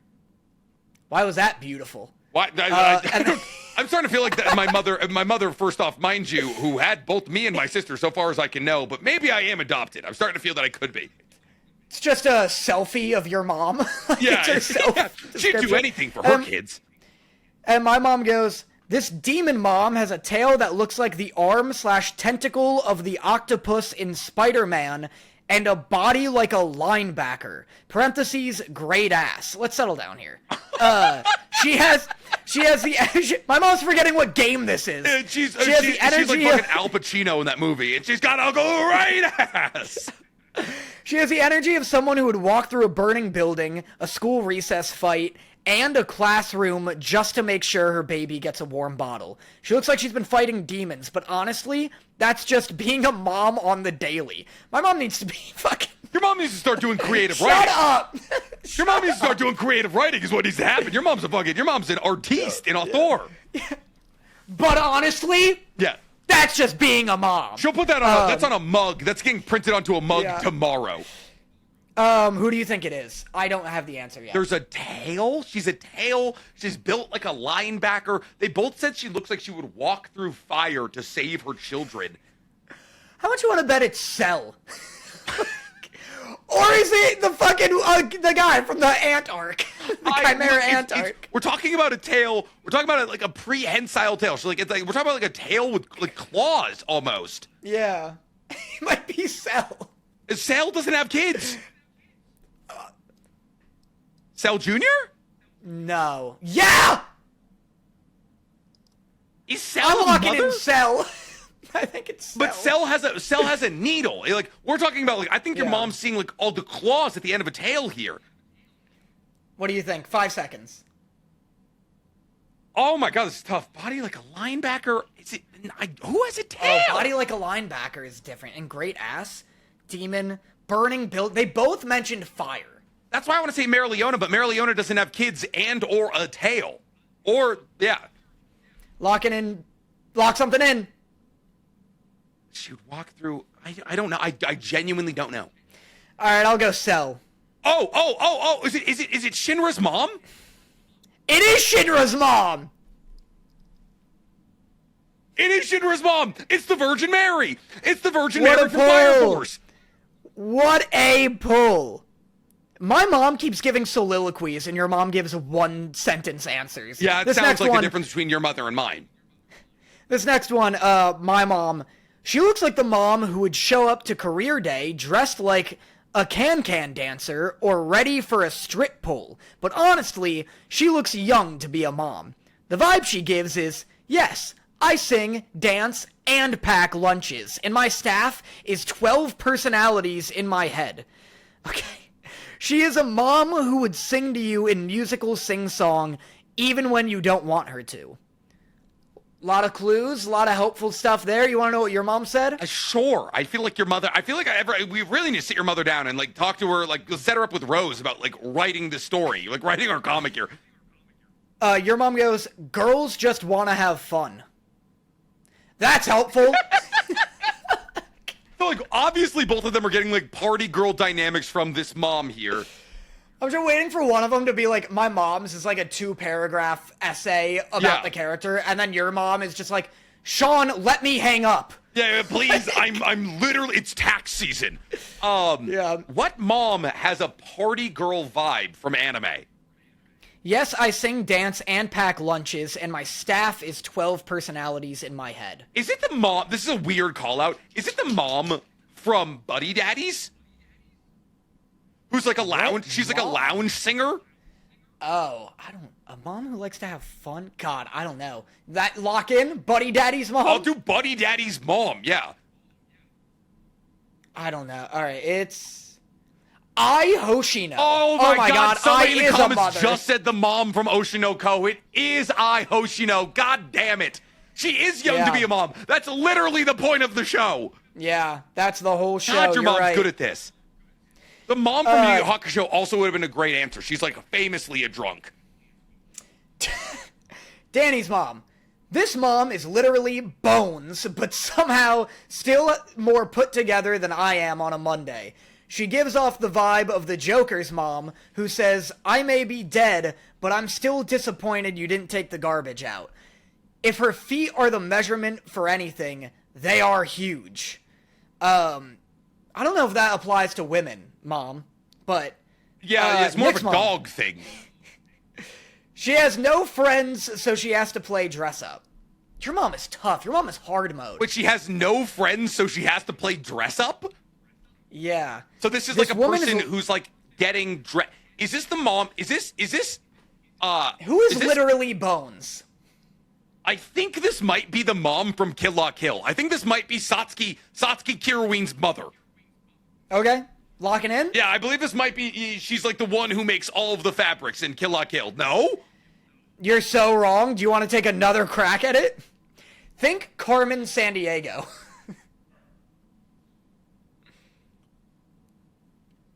Oh, Carmen Sandiego, that's from Anchorman, right?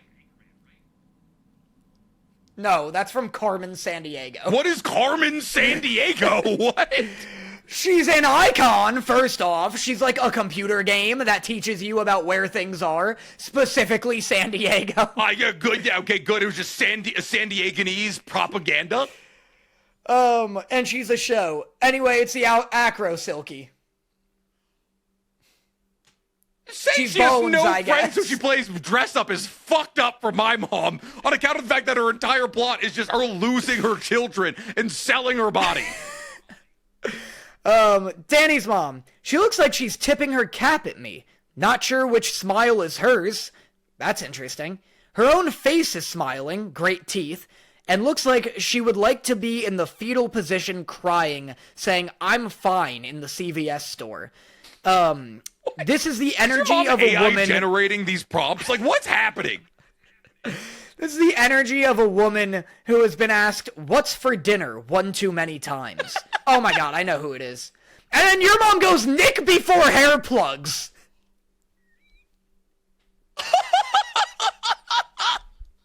If this hold up, oh, what? It's gotta be some Whoa. bald. It's gotta be some bald. It's gotta be some bald bitch. What's going on?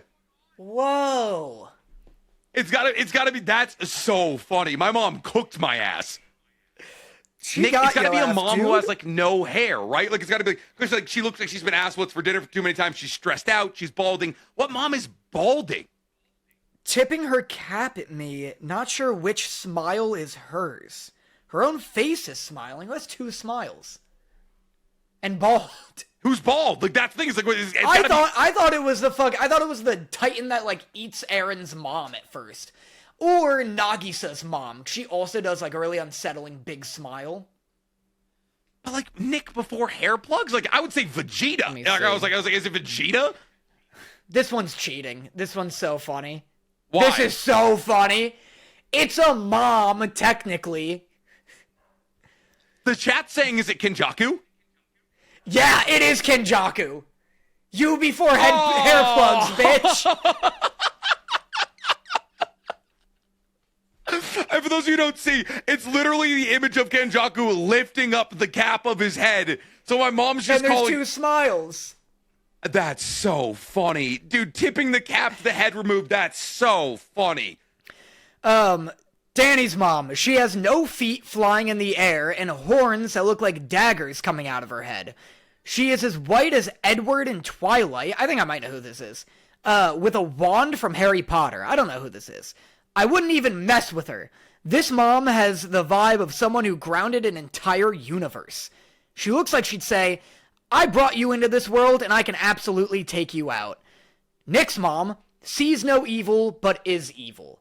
Is the fucking JJK thing with the horns coming out of her Hanami? eyes a mom? Yeah, is that a mom? Hanami's a cursed spirit who's like the idea of the earth kind of thing. It's like all the fucking like just being pissed off about like deforestation. What's clear is that the eyes are covered. Yeah, eyes are covered, horns, Is it and the a evangelist? wand. What's the evangelist? The evangelist is the thing like how many of the god from Fire Force. Oh! Nope. It's from Naruto. Big wand is cheating. Big wand is cheating? It's a sword. It's got a big sword. And it's a lady? Yeah, from Naruto. A lady from Naruto who's got a big sword and who has Horns. blades on their head. Nope, has a horn, has horns, and a sword. Kaguya. Yep. Kaguya has a sword? Oh, no, Here. that's not a sword. It's a chakra rod. Gotcha. That is a good call. Sees no evil. What are they talking about? What is my I don't mother know. talking about? Your mom. Your mom's here to insult you and nothing else. Cucky has three. That's the whole. Cucky has more eyes than most.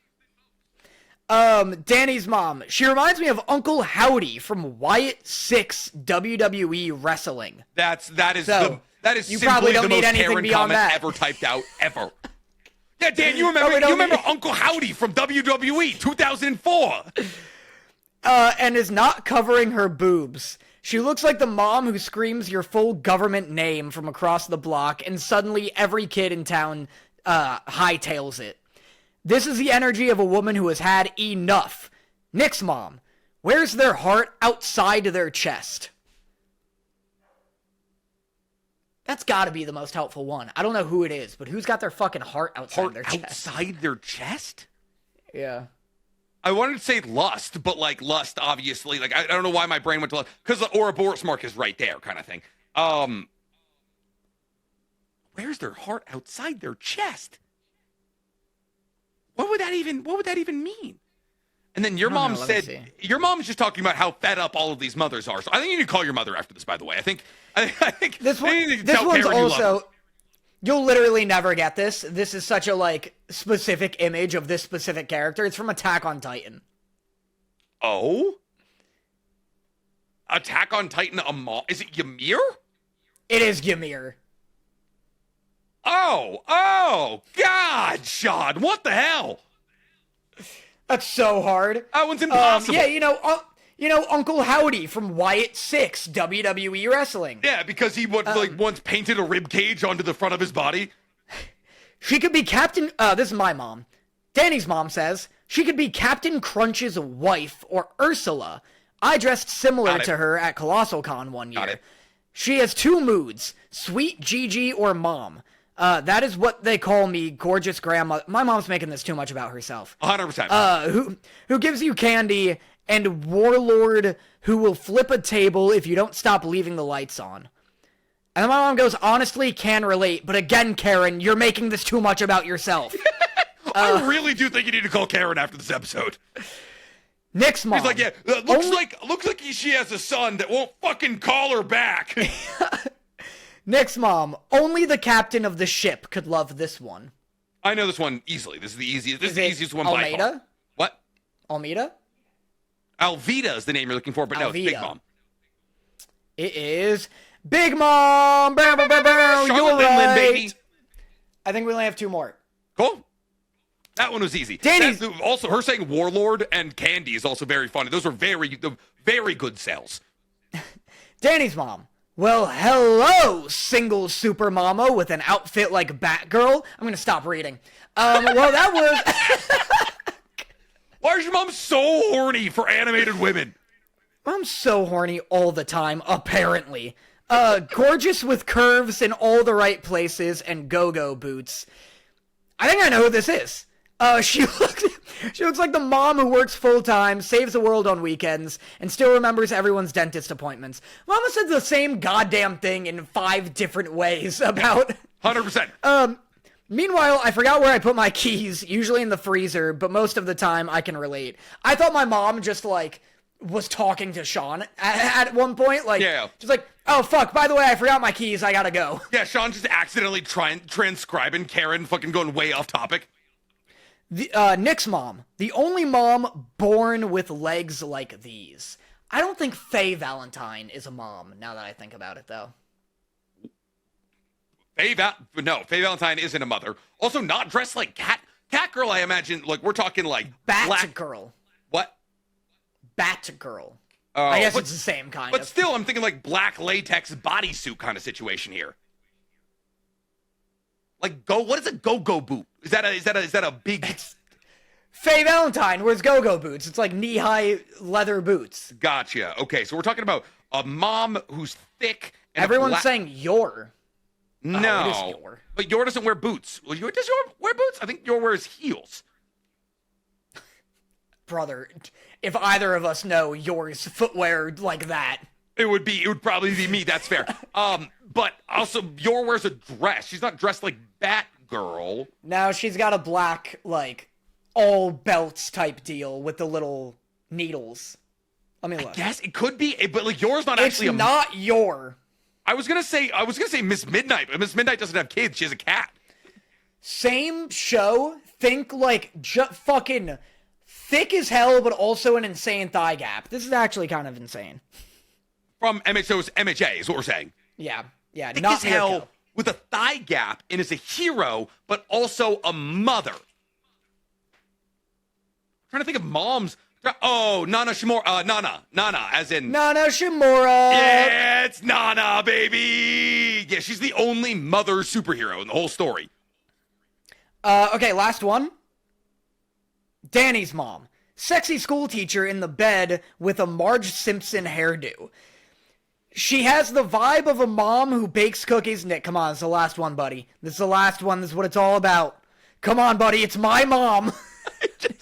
I'm an empath, and it hurts me to watch you have to do this.